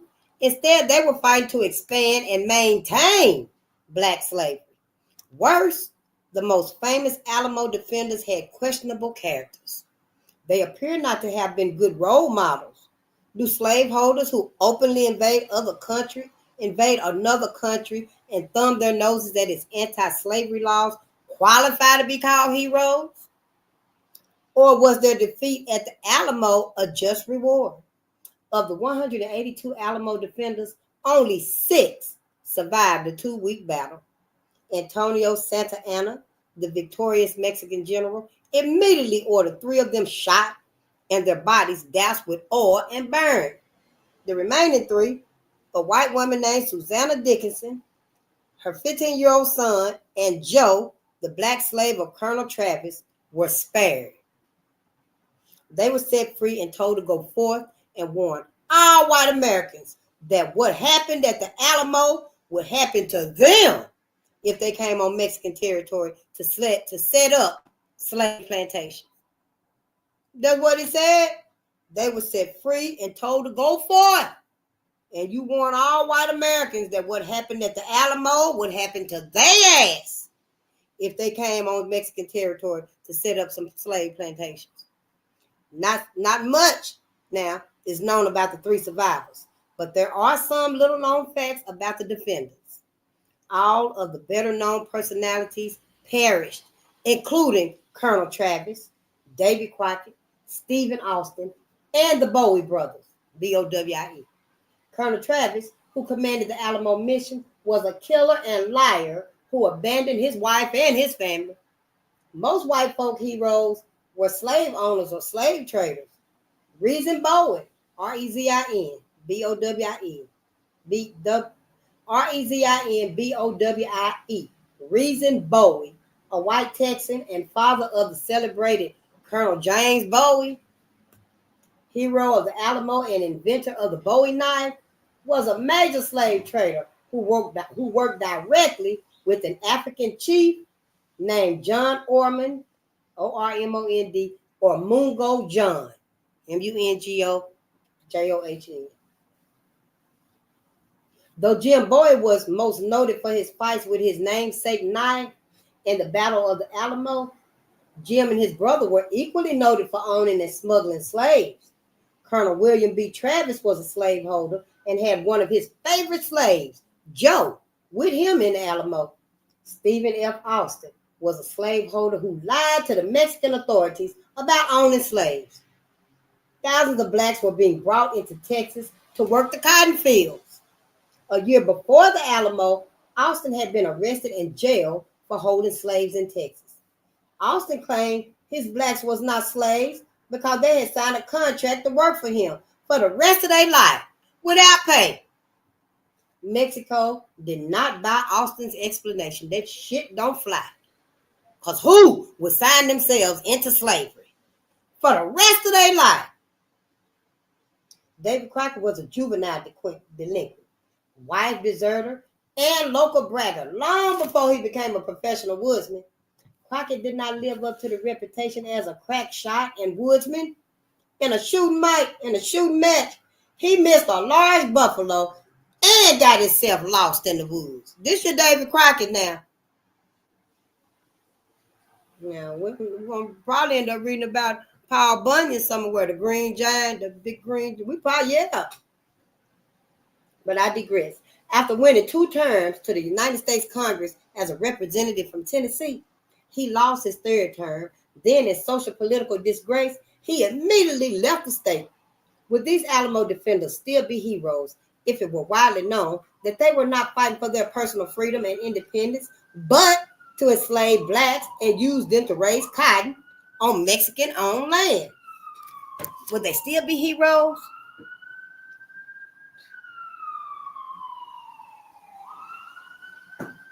It's so much we don't know. It looks like it's raining.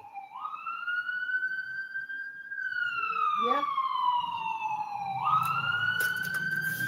Yeah, we ain't gonna be here much longer. Where's the phone? Let me see what the time is. Oh yeah, we're gonna read at least 2 more.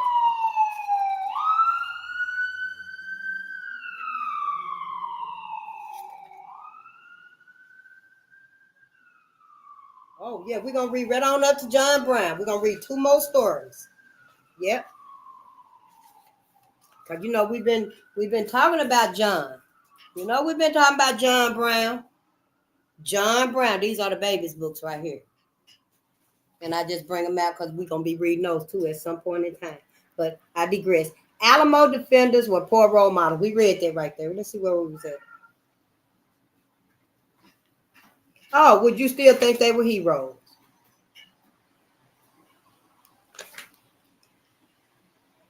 We read about David Crockett was a juvenile delinquent, wife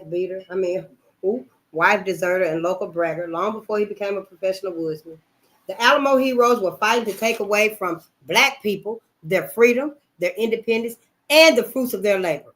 There is little likelihood that they will ever be heroes in the eyes of most black people. And I'm one. I am one. I don't care if you see all of them as a hero. I don't see none of them as heroes. None of them. Uncle Tom's Eliza was a real person. Uncle Tom's Eliza, a major female character in Harriet Beecher Stowe's novel Uncle Tom's Cabin, was modeled after a real female slave who became known as Eliza Harris. And like in Stowe's novel, Harriet was a slave who fled with her 2-year-old baby in her arms across the ice floes in the Ohio River that divides the states of Kentucky and Ohio. Harris had lost 2 children previously due to natural causes. She decided to cross the icy river after overhearing her owner's plan to sell her and her child. Though there was no bridge over the river, Her fear of losing her only child pushed her to try crossing the icy river or perish in the attempt. Ooh, that brings to mind that movie Bahubali, the Hindu movie. I think it's Krishna, the movie, not the cartoon, the movie. Cause that's how it started out, and then that's the tale of who was that found a baby floating in that reed basket. Was that Moses? Was the baby that they found floating and stuff? But yeah, well, this right here is true. You can best believe this right here is true history. This is who floated in the river. Yeah. By a miracle of God, she made it to the other side while being chased and was pulled up the snow-covered embankment by a man who had watched the entire event. He was watching her come across that icy water with her baby. I bet she was holding that baby up like in the movie Bahubali. We're going to watch some clips of that. I'm going to show y'all how it opened up and stuff. And the lady had the baby, Bahubali, when he was a little infant and stuff. And she was just holding him up. And she was trying to cross the water because somebody was after her. They were trying to get her to kill her. And she was holding the baby up as she was in the water. But when she went under, she solidified. And she just kept the baby on her hand. Because her body statuettes became a statue. She gave out some type of, calling or something to her higher power, I imagine. And it made her body a statue. So the baby was safe. The water didn't wash her, the statue, away. The baby was safe. And then the other people that was up on the banks that seen her, they swam out. I think it was a princess.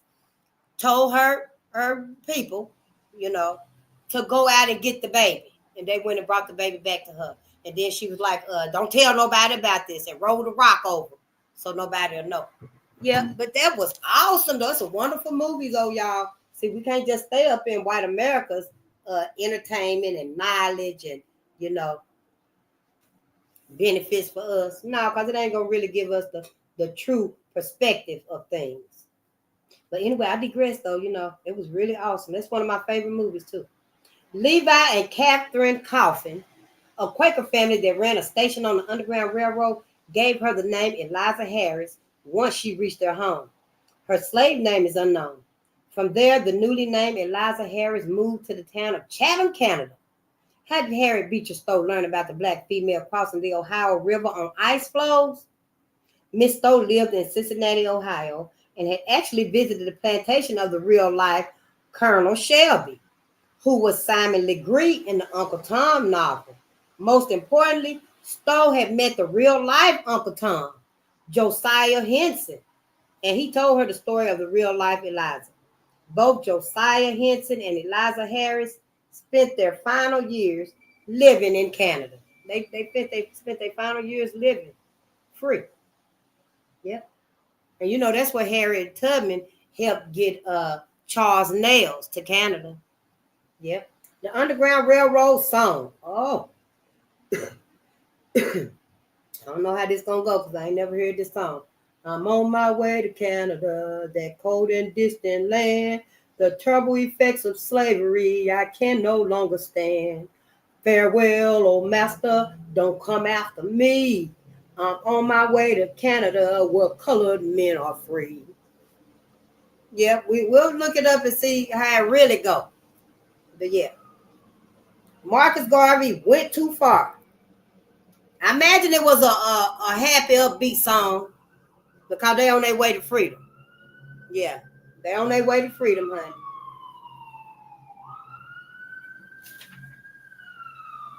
Two more. That's it. There's Marcus Garvey and then John Brown. Then we'll be done. Yes. Because we're going to need some sun today. Let's give out some shout outs. Marcus Garvey went too far. Marcus Garvey, a Jamaican immigrant, came to the United States in 1916. Within 4 years, he had organized the Universal Negro Improvement Association, which attracted the largest number of people to any back to Africa or black economic movement in the history of the nation. In the history of the nation. And remember, Paul Cuff had organized the very first back to Africa before Marcus Garvey. Yeah. We learned about him in the other book.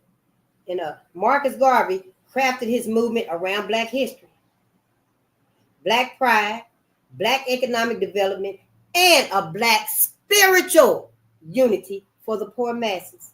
These were the secret keys to his success. Like Paul Cuff, who initiated an earlier Back to Africa movement, Marcus Garvey believed that Black Americans would never be respected until they had their own economy in America or returned to their own independent nation in Africa. Garvey and his various organizations were masters at raising money. On June 27, 1919, Garvey incorporated the Black Star Steamship Corporation. Selling stock for $5 a share, Garvey raised thousands of dollars and purchased 3 ships. The Yarmouth, Yarmouth, the Yarmouth, the Kanawha, Kanawha, and the Booker T. Washington to begin taking blacks back to Africa. His inexperience in running a shipping company and overextending his organizational financially exposed him to his enemies, who only needed a justification and tool to bring Garvey down. Racism often makes for strange bedfellows. The Black Civil Rights organizations, more than one, envious of Garvey's large following, rejected him. Garvey responded by seeking support from some of the nation's most racist white organizations. Since his Back to Africa and racial separation goals were similar to those of racist white organizations, Garvey believed they could be mutually supportive. Yeah, give us the money because we want to get the hell out of here anyway. Because black folks wouldn't happen to get black people back to Africa. And that's what white folks wanted, so he went and got their help. Let's read though. Garvey communicated with the head of the Ku Klux Klan in Atlanta, Georgia, who pledged to support Garvey's goals and activities. Now, would this be the same leader that we just read about, William Joseph Simmons? Because he revived the Klan in 1915. And this right here is talking like, around that time. I'm just asking. So anyway, let's read. Garvey also allied himself with the Anglo-Saxon clubs of America, a vicious and sworn enemy of black people. Garvey went over the top on October 28, 1925, when he invited John Powell, the club's leader, to speak at his Liberty Hall program in the black community. Powell promised that his organization and the Ku Klux Klan would help Garvey ship his people back to Africa. This was the last straw for the NAACP and other black civil rights organizations. Civil rights leaders signed petitions charging Marcus Garvey with a variety of criminal acts and then delivered the petitions to the Department of Justice. They've been stabbing black America. I guess black America, we damned if we do and damned if we don't. That's how it seemed like it was to me. All they had to do was assist him, which is where he went initially. But see, they wanted to just keep black people in this hellhole right here. That's what they wanted. They wanted to keep black people in the same situation. Selling stock in the Black Star Line had left Garvey vulnerable. He was found guilty of mail fraud, charged $1,000, and sentenced to 5 years in prison. In 1927, President Calvin Coolidge commuted his sentence, and he was deported back to Jamaica. This is the last one, y'all, right here. This is John Brown's The Battle at Harper's Ferry.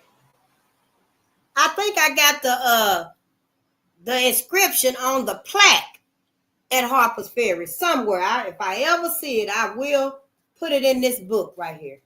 But I think I do got it somewhere because it was an inscription on the plaque. Black heroes at Harper's Ferry. On October 16, 1859, John Brown led 21 men in an attack on a Marine armory in Harper's Ferry, Virginia, to free and arm black slaves. Of the 21 raiders, 5 was black men. 2 of these men would die in the attack. 2 would be captured and executed, and 1 would escape to Canada. He helped save 1. Yep.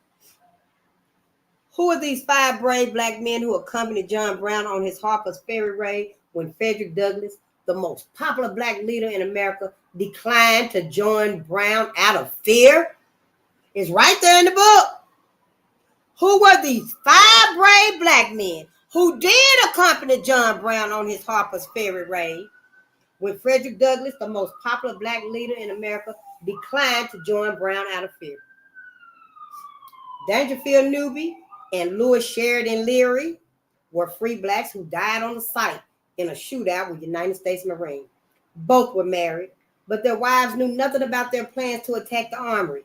Shields Green, a fugitive slave, and John Anthony Copeland were both black teenagers who escaped after the Harper's Ferry attack, but were later captured and hanged. On the gallows, John Copeland was heard to say, "If I am dying for freedom, I could not die for a better cause. I had rather die than be a slave." Osborne Perry Anderson, the only black to escape and remain free, enlisted in the Union Army during the Civil War. He published his eyewitness account of the raid on Harper's Ferry in 1861 and died in 1872. These 5 black men are black heroes. Some of the lesser-known heroes of John Brown's raid on Harper's Ferry were members of the Secret Six. John Brown's plan to liberate black slaves was supported in principle and financially by the secret committee of Northern anti-slavery men. The Secret Six did not see their support for John Brown's raid as criminal, just the opposite. They felt that the government's support for the institution of slavery, which ensnared millions of innocent black victims, was criminal. They had given up on moral persuasion and were in a mood for direct action. The names of the members of the Secret Six, y'all, was Thomas Wentworth Higginson, Samuel Gridley Howe, H-O-W-E, Theodore Parker, Franklin Sanborn, George Luther Stearns, and Jared Smith eventually emerged. It would have been the Secret Seven, but the name of one wealthy black supporter was protected and left off of the list because he was a very visible businessman who had invested much time and energy trying to free black people from slavery. Wow. And that's a picture of it right there. That's a picture of Harper's Ferry right there. That's a picture of Harper's Ferry. John Brown. We got John's book right here. I think John is the only book that we have about, white people that had a heart to them, that had some love in their heart, that knew that black people were human. They were black men. They were men. John Brown. I think he's the only book that we got. So, yeah, we love John Brown. We give credit to John. And John ain't in the afterlife. John is in heaven. Still telling white folks they must right their wrongs. Still telling white folks they must open them gates and let all these black people out of here. That's what John Brown is up there doing right now. That's the spiritual war going on in heaven right now, in the ethers right now. Good versus evil. Good versus evil. It's not too hard to imagine if you give yourself permission, Black America. I know we done. We just going to give ourselves a little goodness before we get out of here. And you know what the goodness is. Gratitude and a song. Yes, honey. Let's just leave us with some goodness. I thank y'all. I do thank y'all. Thank you for your patience and your presence, because I know it take a lot. It do. It take a lot. But gratitude, y'all, this going to make you feel so much better. Gratitude shields you from negativity. Let's give some shout outs. I think they coming.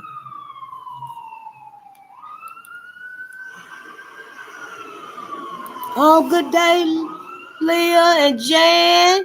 Hey, Tadler.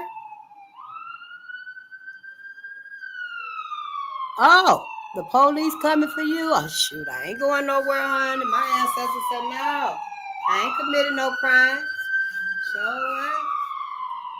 I haven't committed no crimes, honey. If anything, everybody committing crimes by not telling us these things. Yep. Gratitude, y'all. Gratitude shields you from negativity.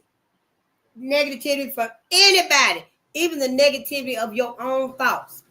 Yeah, all you got to do is bring that gratitude up and it'll get rid of it and wash it right on away. If you got to keep that gratitude on your heart, on your tongue for 2 hours, because you know you've been thinking some hell of some shit, then you better keep that gratitude coming. You better be thankful for everything. I'm thankful for that purse over there.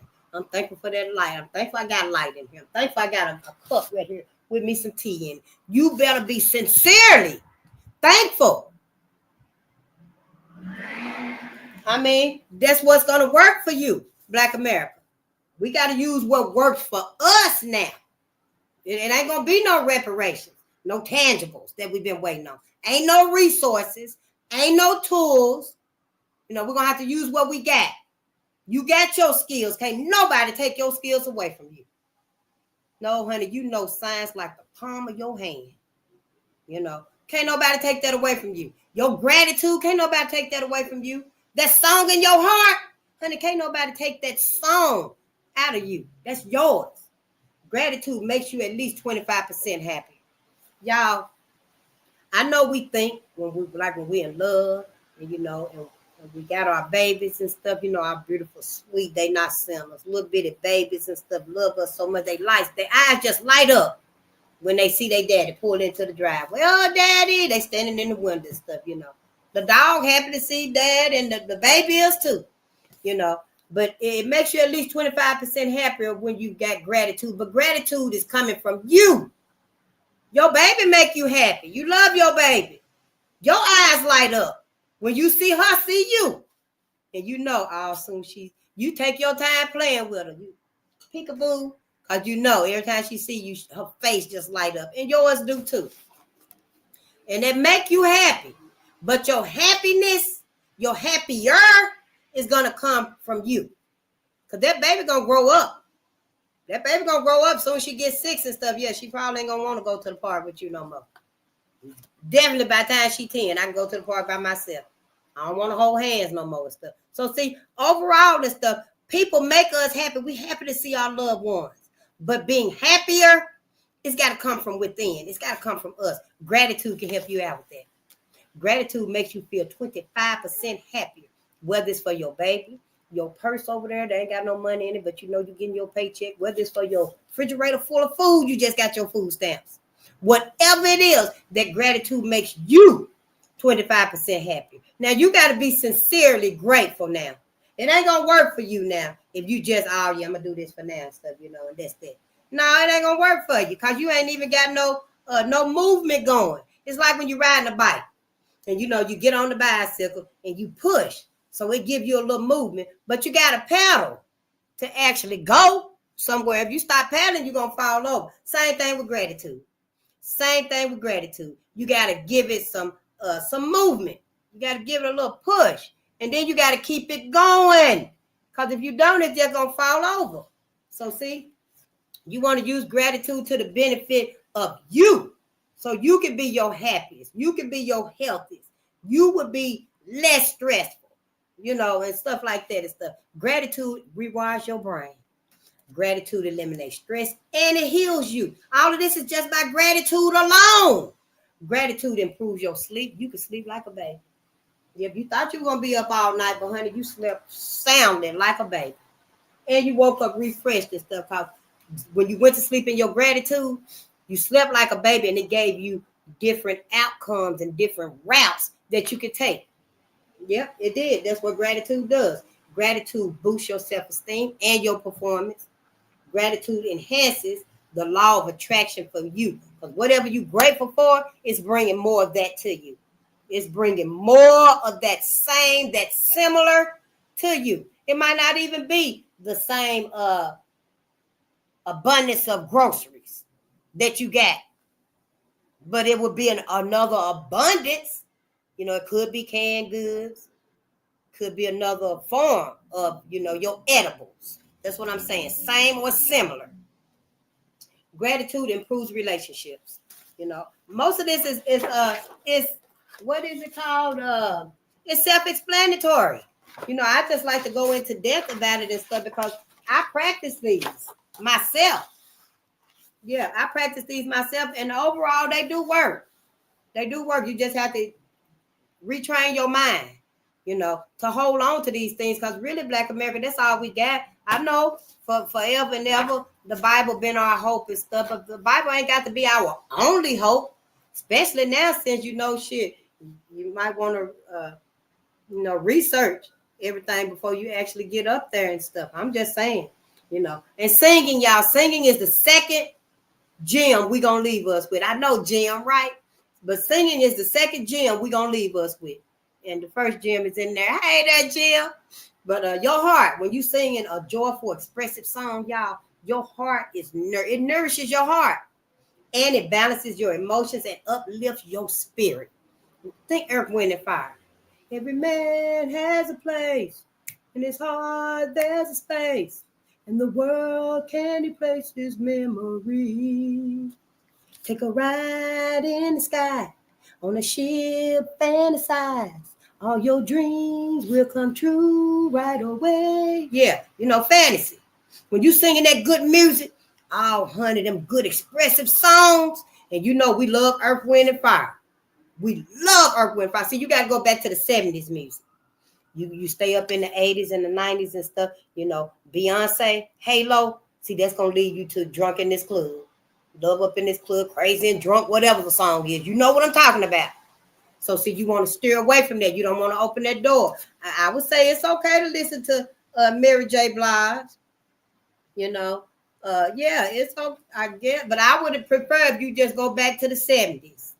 Go back to the 70s where at least that 1, 2, 3, 4, 5 songs right there, you still gonna be in that safe kaleidoscope right there. You ain't gonna end up way on the outside singing, hell, something that you really is gonna lower your vibe. You're gonna end up and find yourself singing WAP. And then you're gonna wonder, how did I end up singing this? That's because you got away from that song that you needed. See, it's frequency, it's vibes to music.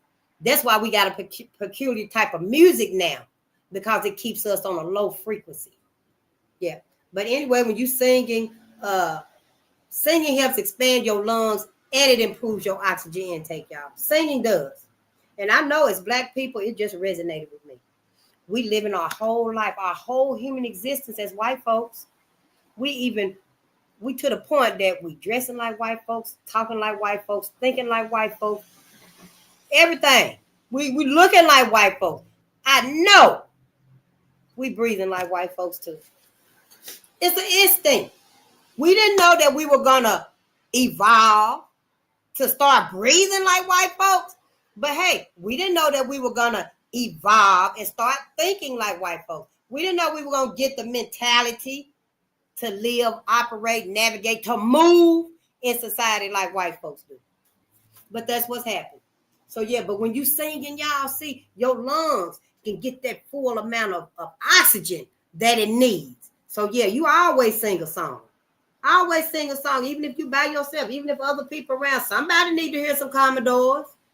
And white folks love our music, honey. They're going to be trying to remember the song you were singing by the time they get home. So they ask and play it and learn it and make a short or a video for it or some type of commercial for it.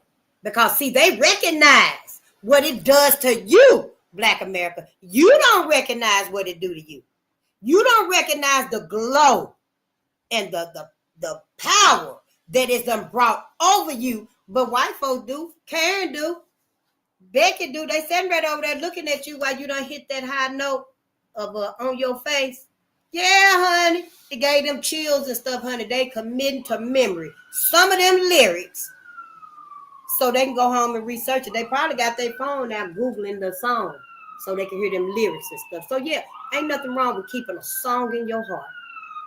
I'm just telling you what it is. Nobody never told me.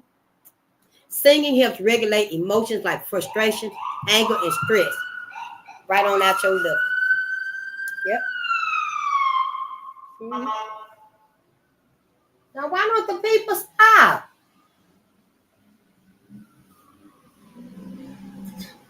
Yeah. Singing helps regulate emotions like frustration, anger, and stress, y'all. Right out of your liver. That's where everything's storing up at in your liver. That's why you're so angry. You went to bed angry. You woke up angry.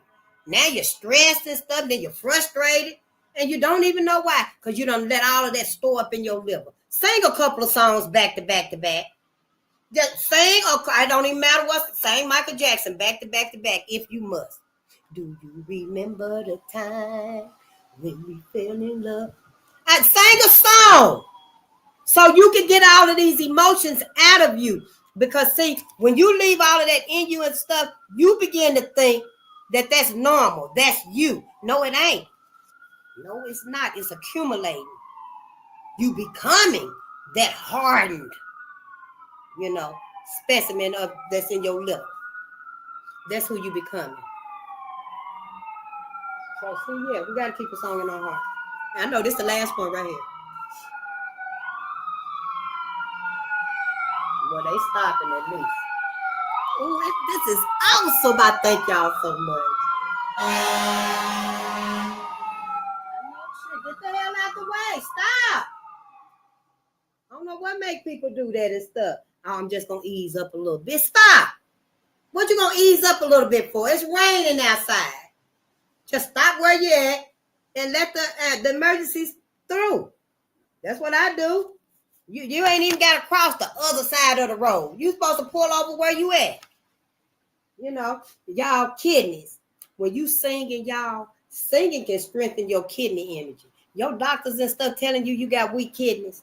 Oh, your kidneys ain't working as strong as they will. We might have to put you on this and this and this.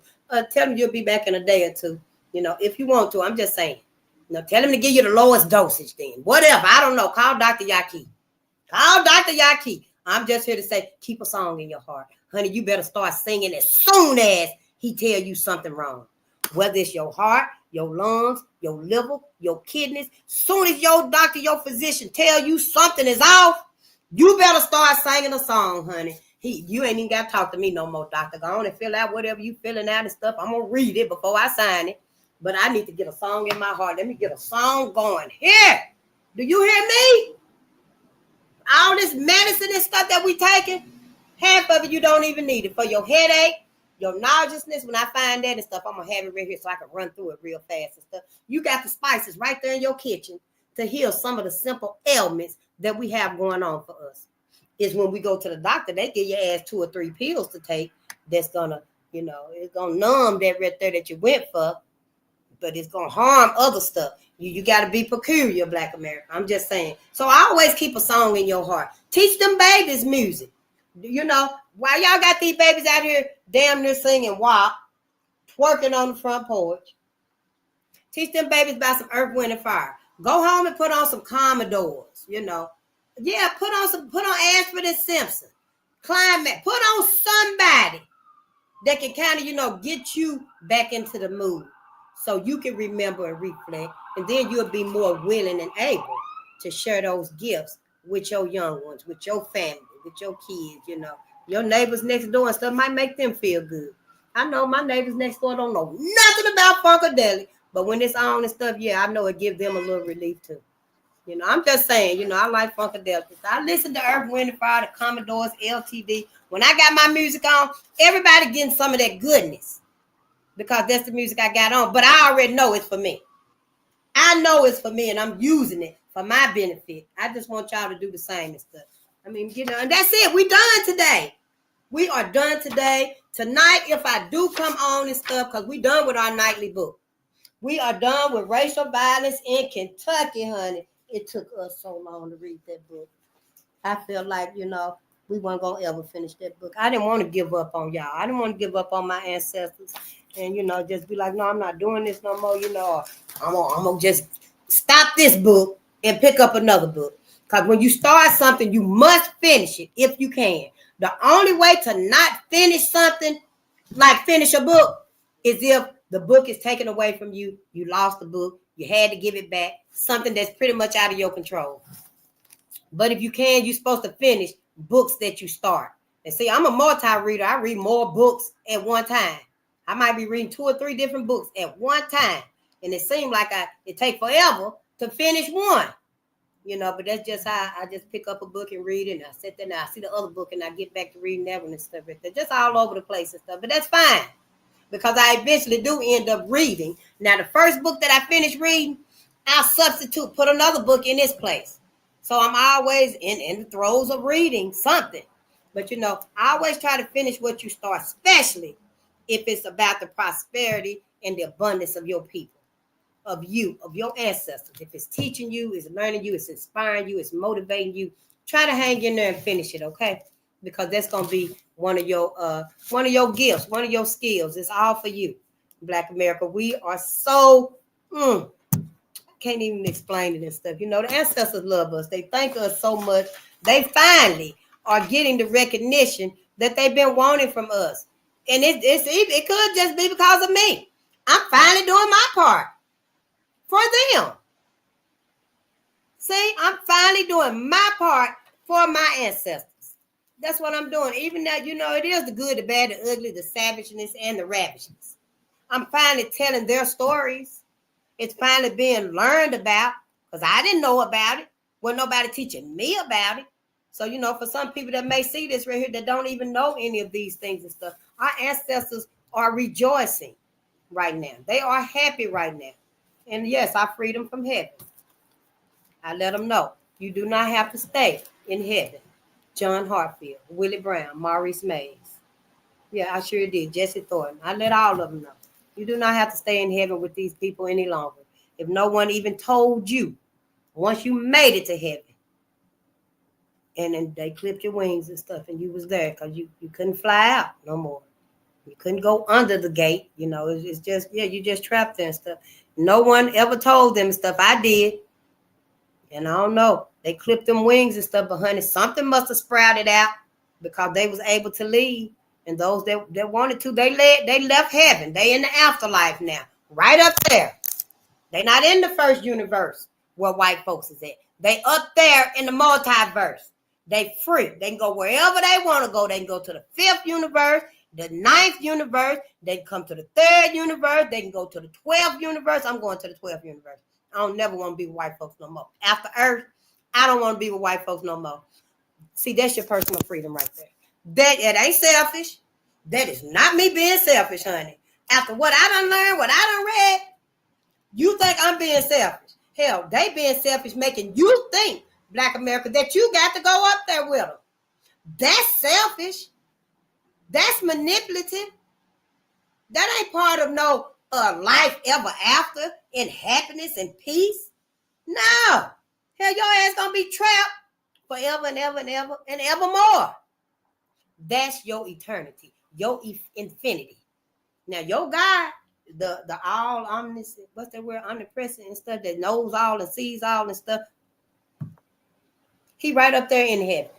And you gonna be right up there in heaven. You mean to tell me you don't think he ain't known nothing of what you endured on earth? You might not even remember. You probably, Emmett Till, let's say Emmett Till don't even remember what happened to him, what he endured on this planet. But when he got to heaven, God remember, God knew, God knows, God knew before it even happened. That's what y'all taught. God knows everything before it even happened. God knows and sees all before it even happened. So God knew it was going to happen on earth to Emmett Till.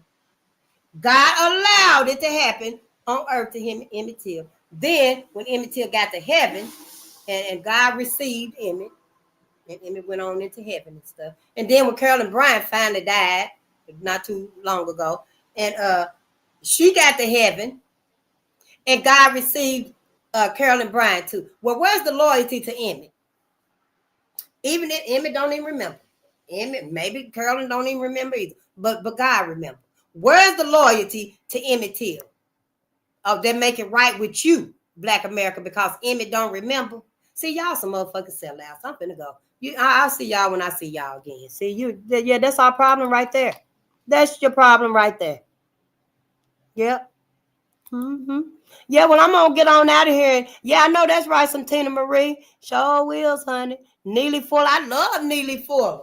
Yes. I print off some of his stuff too, but it didn't give me the whole picture. I don't know if they did that on purpose because I was like, they racist ass cut off half of my picture, but I like to print stuff out.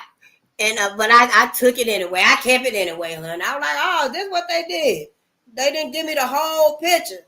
You know, when you send it up there to Walgreens and CVS to get it printed out and stuff. But yeah, I love Neely Fuller. He said that 30 years ago that black men were going to be in dresses. Dr. Frances Cress Welsing said it. She told us that Neely Fuller was the one that said that. And look, black men in dresses, lashes, heels, stockings. I don't even wear stockings. I'm just saying, you know, but the thing about it is when everybody flip the script and go back to them natural selves and stuff, it's going to be like an awakening for them. People going to be like, oh, I'm having the mother cravings. I'm ready to have a baby. You know, whatever it's going to be that's going to wake people up, people going to stop doing it. They're going to go back to them natural selves. The man going to go back to being a man, and the woman going to go back to being a woman, you know, if they can. Because now people getting stuff cut off and stuff, you know, to try to be the other. That's what's happening. I don't know nobody that did it. Oh, yes, I do. Yes, I do. Oh, yes, I do.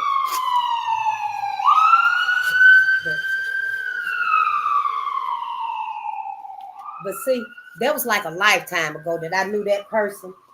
But they did start changing themselves, taking the medicine, the pills and stuff, and becoming more masculine and stuff, and had the surgery where the breast was cut off and stuff. I don't know how deep and how far they went and stuff like that. But they did do it. You know, maybe I'll reach out to them and stuff and see if we still friends, can we at least say hi, how you doing, and catch up. But I don't know. But anyway, when things go back to normal, us as black people will not be going back to normal. Because one, we hard-headed. We're hard-headed. We don't want nobody to tell us, I told you so. You know, that was one of my problems and stuff. That's why I didn't finish high school. I didn't want nobody to say, I told you you're going to get pregnant again. I told your ass face you were going to get pregnant again. I told you stop being fast, hot, and managed tail. You know, so I got this baby right here. There wasn't nothing else to do. Have the baby. What else was I going to do? You know, but see, I was hard-headed. I should have just told my family stuff. Yeah, y'all were right. You know, and I done learned my lesson. And gone and finished the last year of high school. But see, I didn't do that and stuff because I'm hard-headed. We hard-headed. We stubborn. We got so much pride.